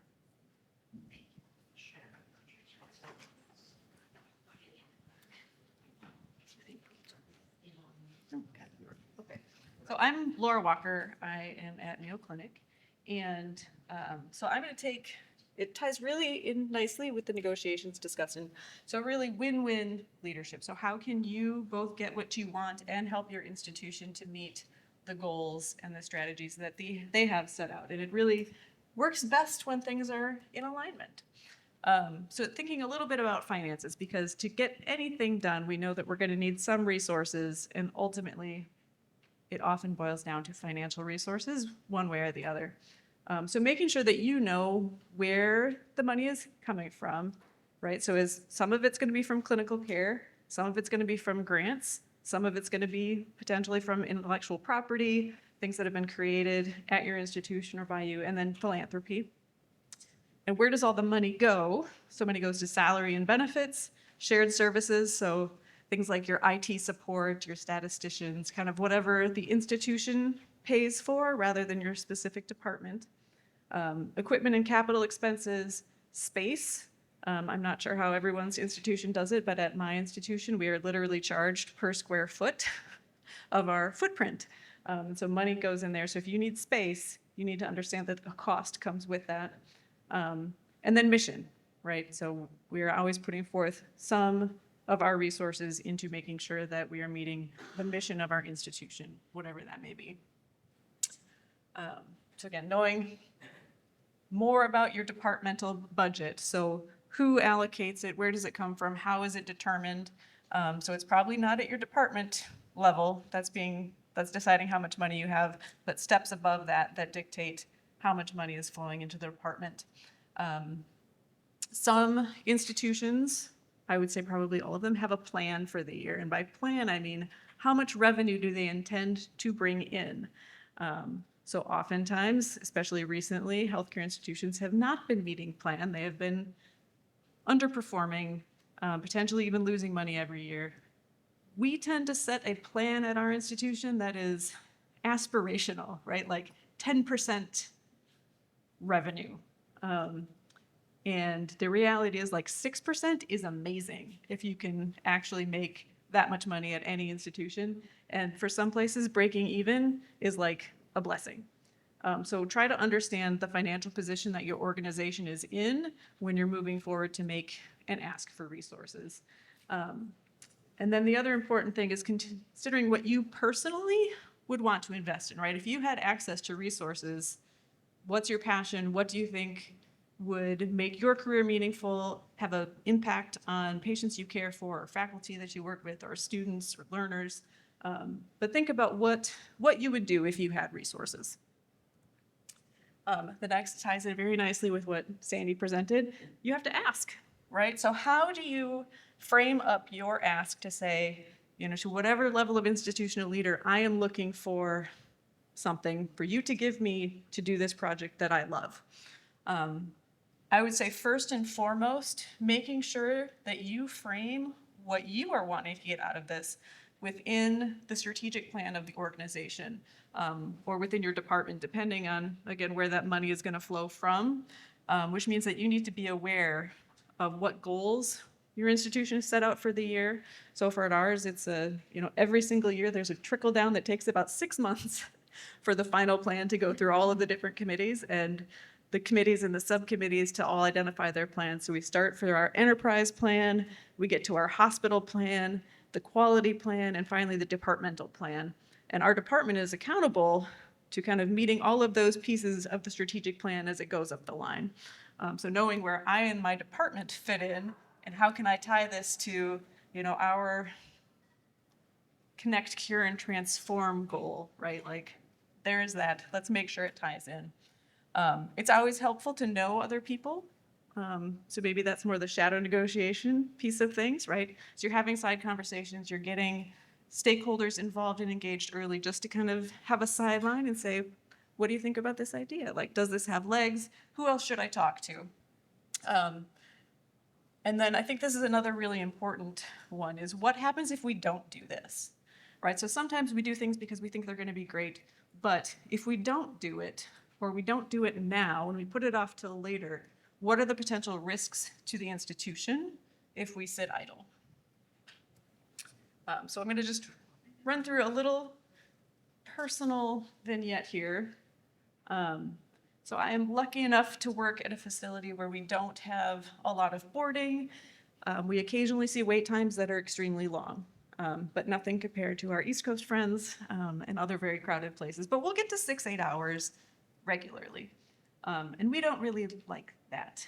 So we did a project where we looked at how many patients who are waiting for a couple of hours before they've been evaluated end up in an ICU or end up going to emergency surgery. So these are patients who are legitimately fairly ill or became ill as part of their wait. How do we intervene on them and not have them as sick as they are? How do we see them earlier? And so that's our problem, is we've got patients waiting hours to be seen who are ill. The risk that this gives us is that obviously there's more people in the waiting room if everyone's waiting longer. They're at higher risk of deterioration and getting even worse. The absolute worst thing that I think any of us can imagine in our emergency departments is a death in the waiting room. So someone who hasn't been seen who has a critical event. The downstream effects of that are lawsuits and reputational damage, in addition to like trauma to all of the ED staff, right? So my ask was to the hospital leadership, I would like wireless monitors to put on patients in the waiting room who might be waiting a long time so I can see if they're getting worse earlier and hopefully intervene faster. In preparing my presentation to them, these are the things that I considered. So first and foremost, how much is this going to cost? And depending on your project, that price could be variable, right? This one depends on how many devices I want to get, right? How will it be funded long-term? If they give me a little pilot fund, these devices cost $125 each. How is that going to get paid for in the future? Do we have a sustainability plan? What's the impact? How many patients are actually going to be saved if we do this intervention versus the cost? What are the incremental operations costs? So aside from putting equipment on somebody, somebody's got to be placing it, calibrating it, monitoring it. There's a lot of downstream cost associated with just what seems like a really simple intervention. And then they are absolutely going to want to know, how does this align with strategic priorities that they're accountable for? You want to be able to tell them that you are going to make them look good, right? So make sure you know their priorities and tie them in at the front. And then, okay, Amy.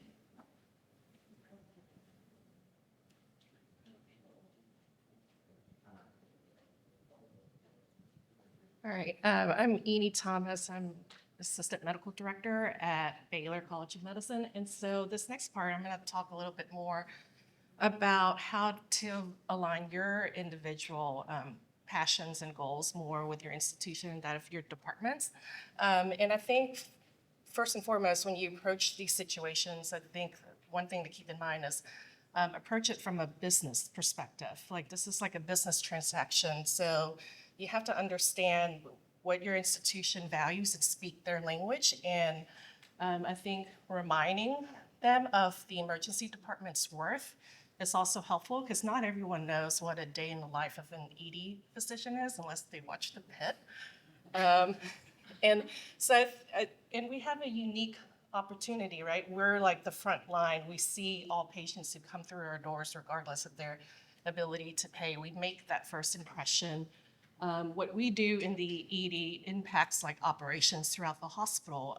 If we improve things on the front end, like it also helps with the back end. We also work with the community and help build that trust in the community. And at our institution, like we leverage that by partnering with community health workers, and we understand that some of our patients only get care within our department and they have a hard time accessing care otherwise. So we use the ED as like a point of last resort, as a point of intervention to help connect these patients to long-term care. And so, and we also generate revenue, right? We help it by admitting patients and calling consults, and we help bring in business. So these are just like a couple of points about what to do in terms of aligning your personal goals with that of the emergency department. So I think you've heard a lot of this before. It's like, know the big picture. Like, what is it that is your department's key priority? What does your chair care about? And find that sweet spot.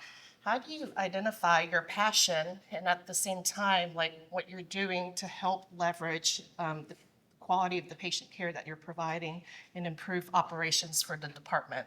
And frame it in a win-win situation. It's not about you, it's about helping the greater good of your department. And so it's a very mutual gain type of mindset. And then this is a figure that I think encompasses like a lot of the points that we've already discussed today. This is ikigai. So it's a Japanese term that means your reason for being. And there's 4 key core areas that's represented by the large circle. So it's a component of what you love, what you're good at, what the world needs, and what you can get paid for. And your ikigai is a central piece of all of that together. So it's a component of your passion, your mission, your profession, your vocation. And if you can find that sweet spot, that's where you're gonna find happiness and like maintain your ability to keep going and stay in this game for the long term, right? And just a fun fact about this, so this came from a village in Japan, I think in Okinawa, where they noticed that a lot of the residents were living past 100 years old. So when they studied these individuals, they found that everyone had an ikigai, like something that they're very passionate about, that they could leverage for the greater good and also like make a really good living out of it and find fulfillment. So these are just some tips for negotiating and how to get to your yes from a win-win mindset. Remember, negotiation, as we've heard today, is not conflict. It's not war. It's collaboration. It's a partnership. So asking questions about how can we both win, because it's a partnership that will grow. And then know your asks very well, but also know theirs, like to try to anticipate what your chair might counter ask you, and like, are you ready to accept that ask? And then framing your requests in terms of how you can expand the pie, like we've already heard, and like help the department grow. So just some specific strategies for women in leadership in EM. Know the landscape. Know that we are the minority when we walk into the room, and that's okay. Like, that's your power. Like, you have a valuable voice, so make it heard. And then lead with your strength. I know we heard a lot about how women are very collaborative, and they're known for that instead of being assertive. That's okay. That's actually a strength. Like, you want to build collaboration and get buy-in for your ideas. And then finding mentors and allies. I think mentors who are also women who can be your sponsor, but also allies, like men in position of power to also help you navigate the hidden curriculum, so to speak.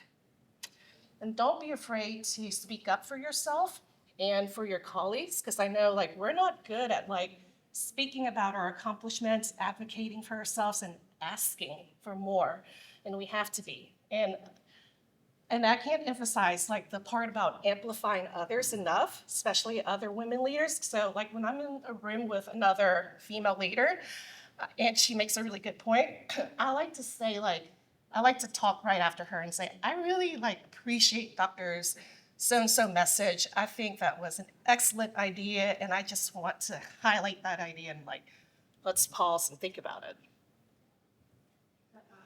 So in conclusion about alignment is influence. It gives you power to get to your yes. Use your knowledge about how your department operates to build your case that you bring value to your institution. And then lastly, like if you are opening doors for yourself, don't forget to pull others up with you and get other junior faculty to follow in your footsteps and open the door for them as well. And remember, you got this. We all belong in leadership. So I think now it's small group.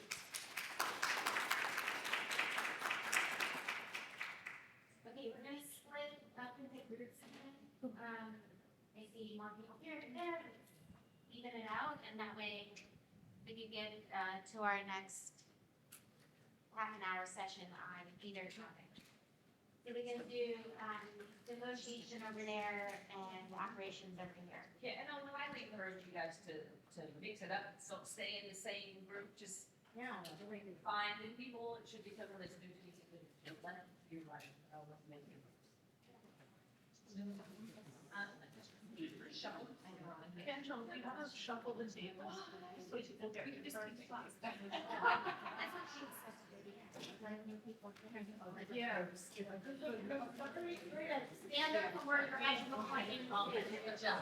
Everybody find a new seat. Don't stay in the same spot.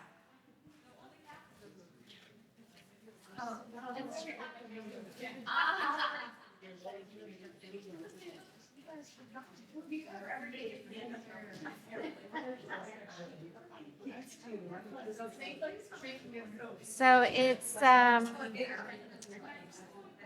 we'll start it in about a couple of minutes, and then we'll go for a half an hour, and then we'll swap facilitators.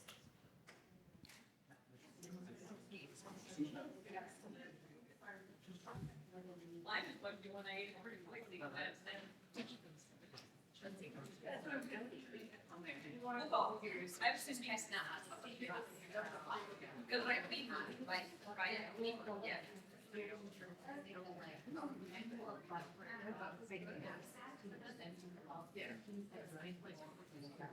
You're doing negotiation.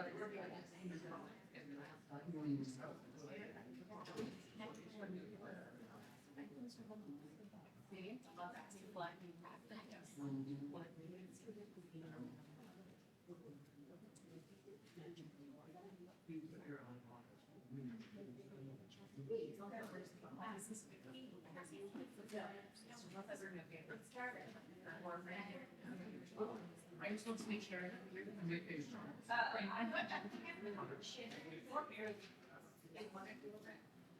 Yeah, we're gonna say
yeah, that's okay. So that's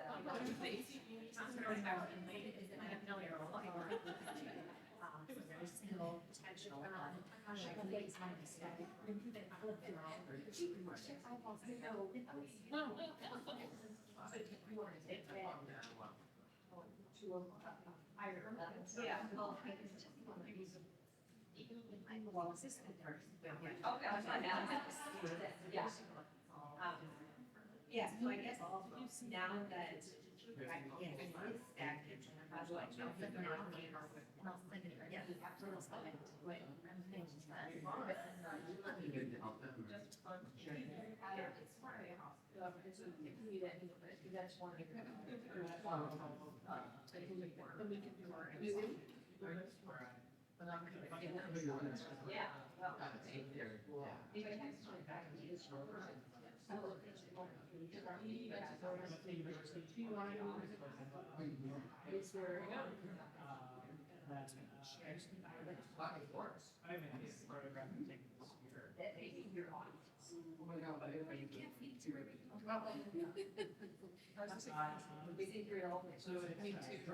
depending on the situation,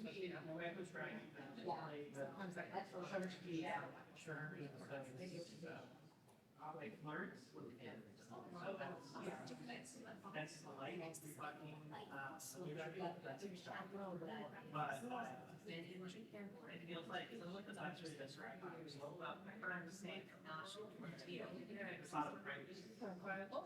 but I was yeah.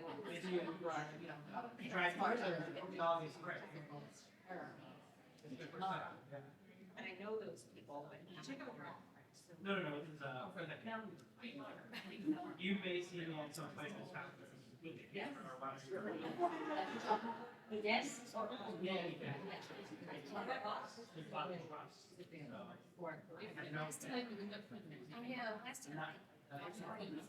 I can get arrested.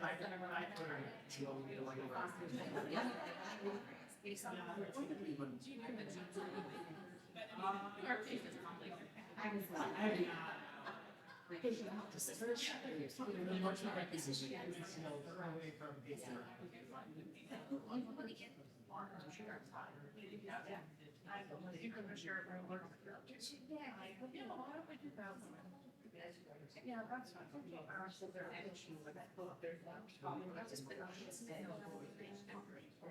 Yeah, it's well, you know, they offer.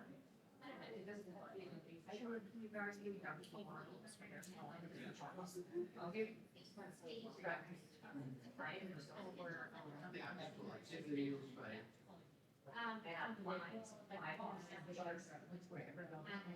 It should be.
That's just like, what? You're still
Actually change. I've heard people say that, but it really doesn't want me listening. If you go like the prosperity, it's just the organization is like kind of punching up the message, making it a little weird.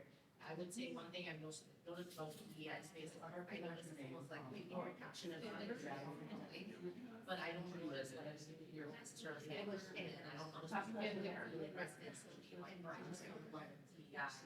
a lot of people are pocket shipping, and sometimes I feel like I see like a silo where there's other ones that are very driven, like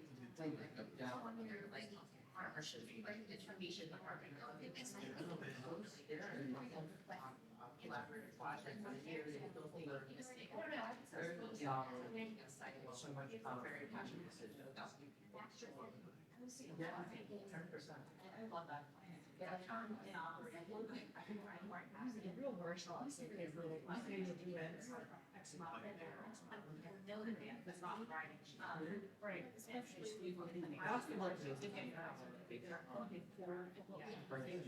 Yeah, it takes 18 hours. Even though the one I did.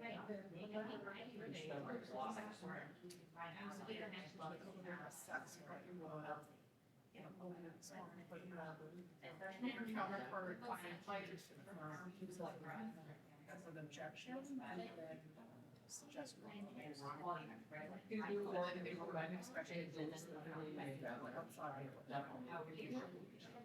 But still they think you are there.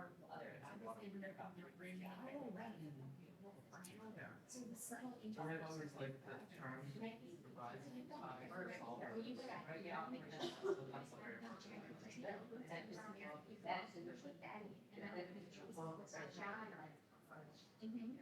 Or like simulation, which is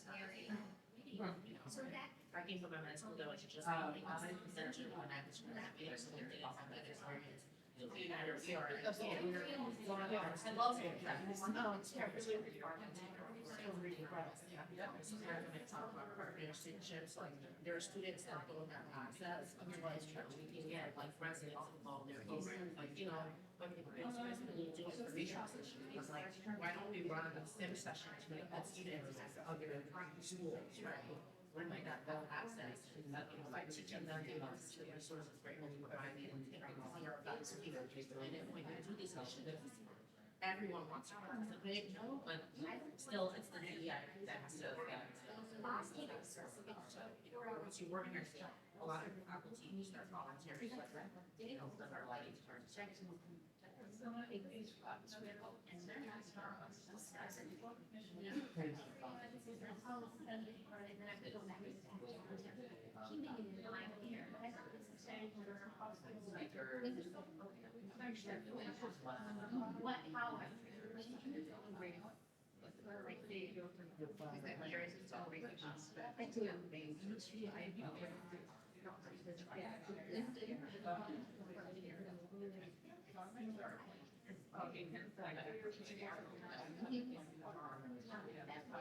Already on the internet. Vice chair of operations, vice chair of application, vice chair of research, and vice chair.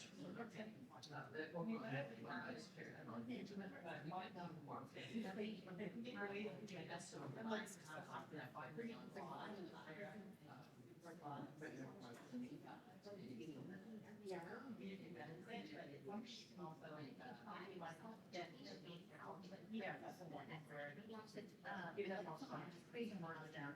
Just myself.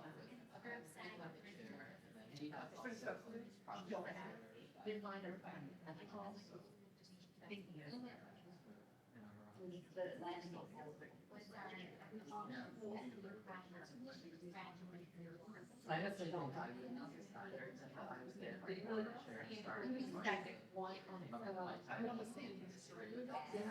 I do want to make more mistakes than that. And then you have to, you have to go back.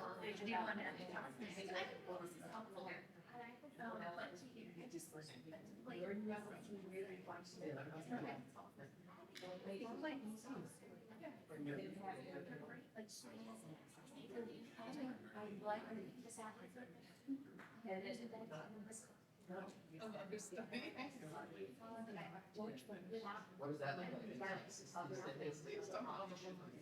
We still are doing so much to this. Or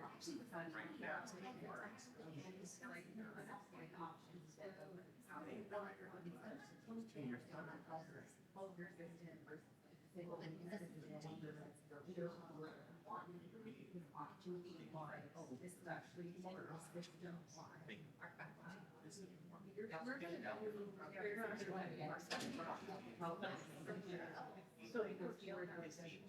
Just using the word.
She said, I'm here.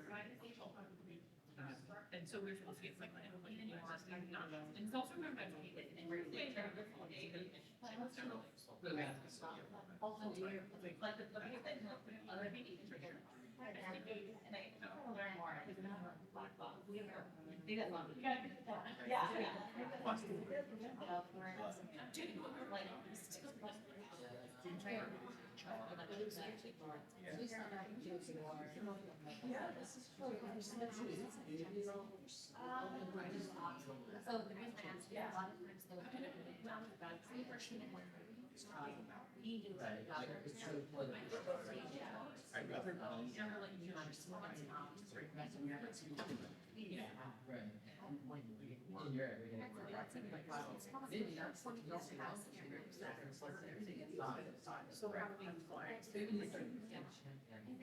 they don't get out in front of you.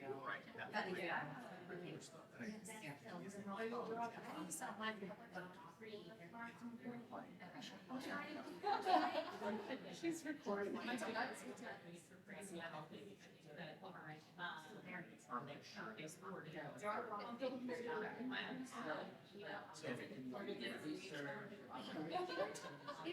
It's not talking about.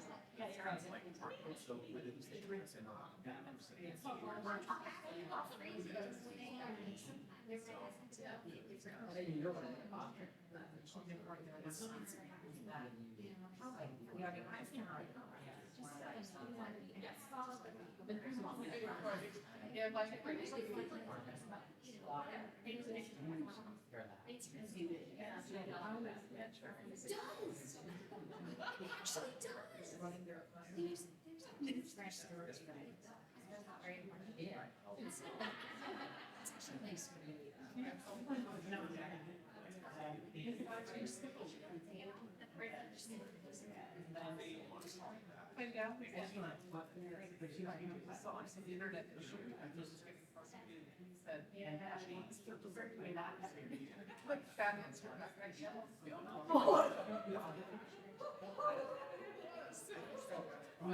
Traveling?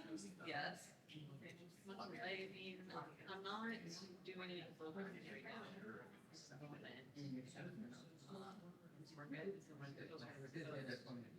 Fall.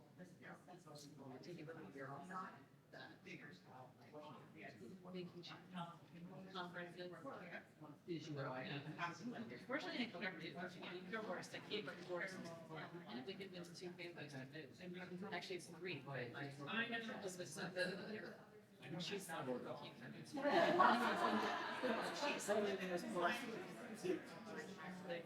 she tries to Really? that's mostly why I asked the question. My marriage, so not even necessarily just Like previous judgment. the baggage that comes with it. It's a lot.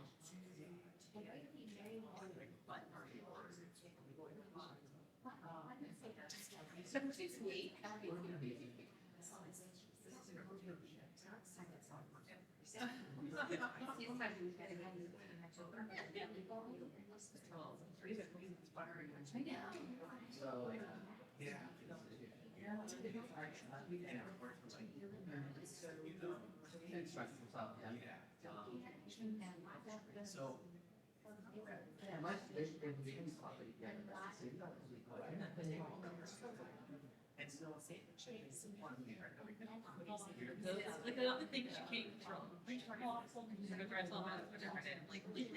it's an option. Like, you're just not, you know, that's what it's like OCD about something, and it's like, I'm like, the kids don't care how they put the plates in their sink. Right. And then I'm like, air, kills them every night. It's like, throw it. Make sure the fork doesn't go down the garbage disposal.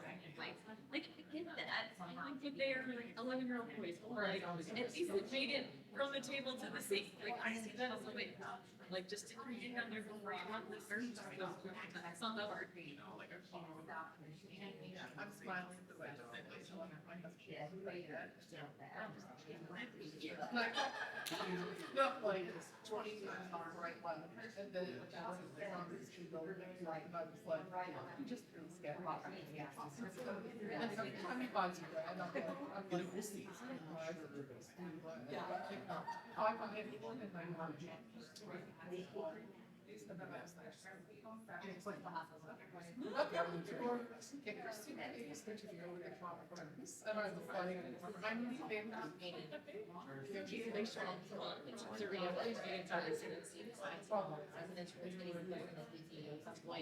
was gonna say get a dog. No problem. Get a dog. Yeah, she's one of the. I think it goes to tell patients follow up. And like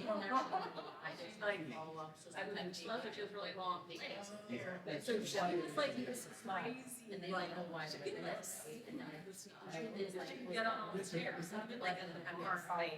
And she got actually wasted. I've seen her on probably she was on questions like in one company. And then, you know, even sometimes not as enough for long. What happened, whatever. And so, it's nice to even look at those issues, like, if we need to go, like, how can I do better? I don't know if I can invest more time to talk to them. Like, don't really understand medicine, so it's not clear to see, like, maybe have like a patient here, like something on the back end. I've had a visit, like, a whole loaf of bread. We had that amount of people, yeah, no problem. I love from yeah, just like the last slice they could get on the back was that. Understanding of this very common root system.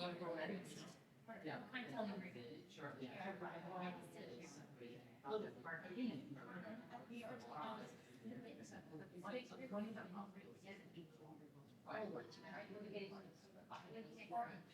Well, because all of this is kind of, we're asking,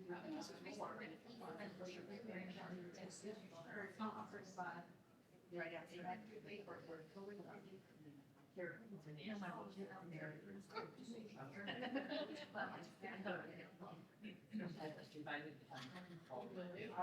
They always say, but they coins.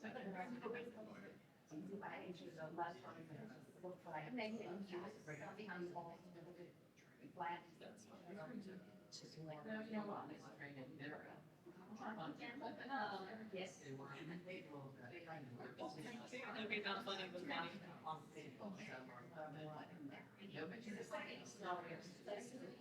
I don't know.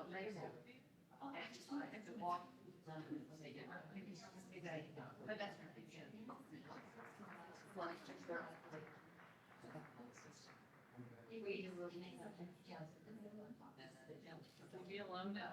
This is what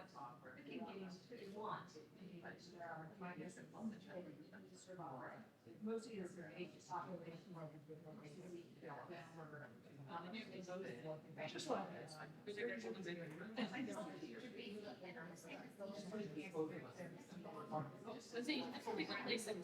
Be like, if you want to go, you need to go. And it's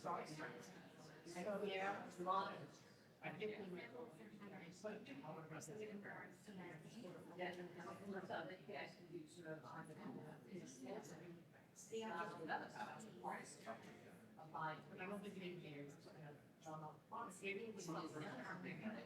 There's a, the third one is behind the industry.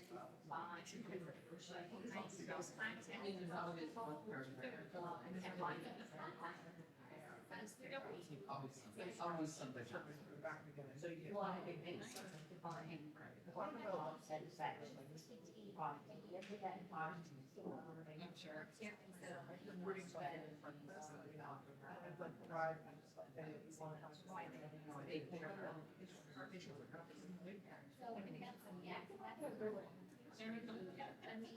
We're quick kids are gonna be like. That would be. They're very good children, actually. At least the teachers are like, are the best points in the world. I'm doing this, I'm doing such. Love it. They're, yeah. I'm just fifth grade. Yeah, it's like, so luckily the teacher was like, yeah, they're the best people in the grade. I'm like, well, at least they're nice in school. You know, the number stays space, so they just get all around us. Yeah, identical boys that are very sweet, but very, very cool. Yeah. Then you just got that.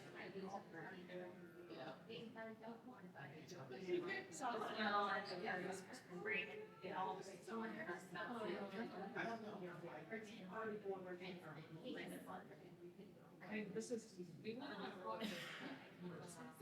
They could show like it's like I could just sit on the chair and they like 2 hours.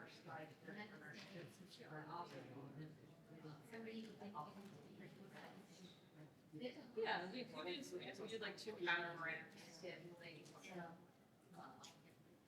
More operation. Yeah, it's like a good time. Leave her on me out like 2 days. I always, I love that coloring, that is such a powerful color. Oh my god. That's not color. They figure we have sharpers. So my daughter, now 24, she works in the planning department in Bloomington. She's probably, yeah, so she's like, helping me. That it's not important.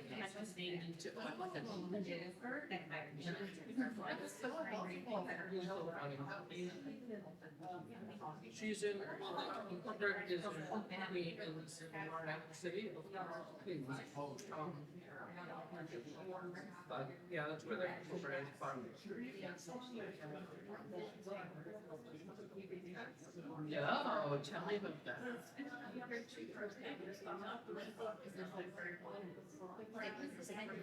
Yes, there was a Yeah, they had a presentation.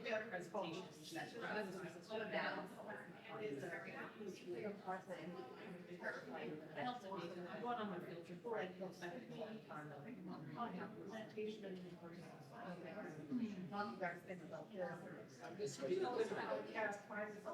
I do way more than I think.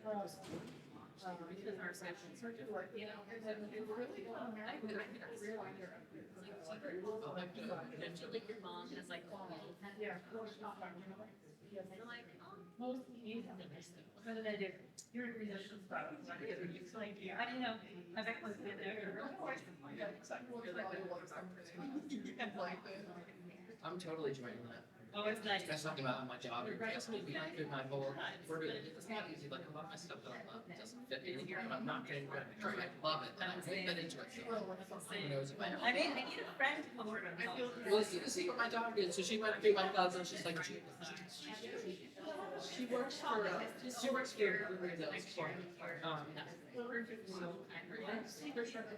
she tries to right now, she's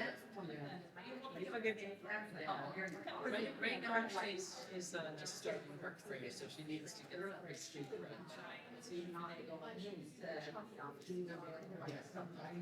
So she doesn't do the buying, but she does the planning. So she's going crazy with all the tariffs. They're trying to decide what to do. Do we keep this line?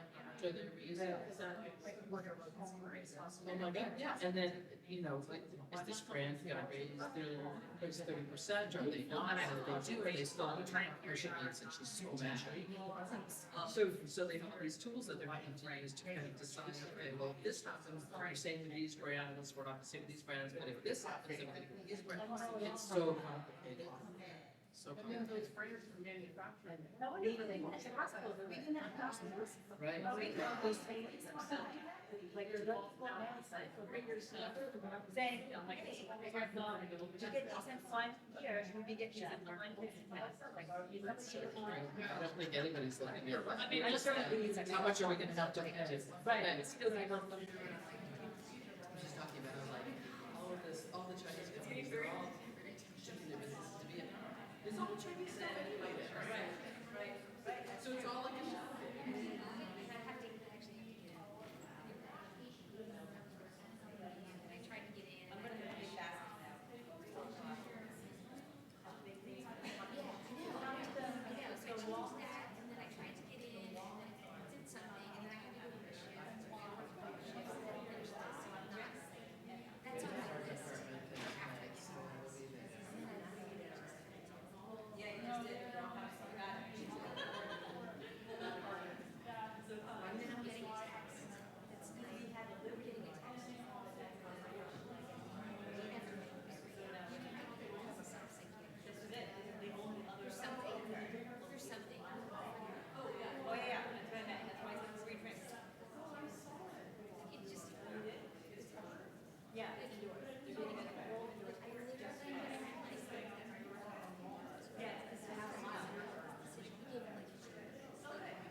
we had some really great conversations, but for the interest of time, we're going to switch tables. The moderators will go ahead and switch, so you guys sit still.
Just before we get started on the next 30-minute session, I put this up here so that people don't forget to do the post-session survey to see if we've taught you guys anything. So we want to keep track and improve things for the future.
Hey, so we have just a couple minutes left if we want to wrap up and make sure everybody takes the survey here, and we'll kind of come together as a group.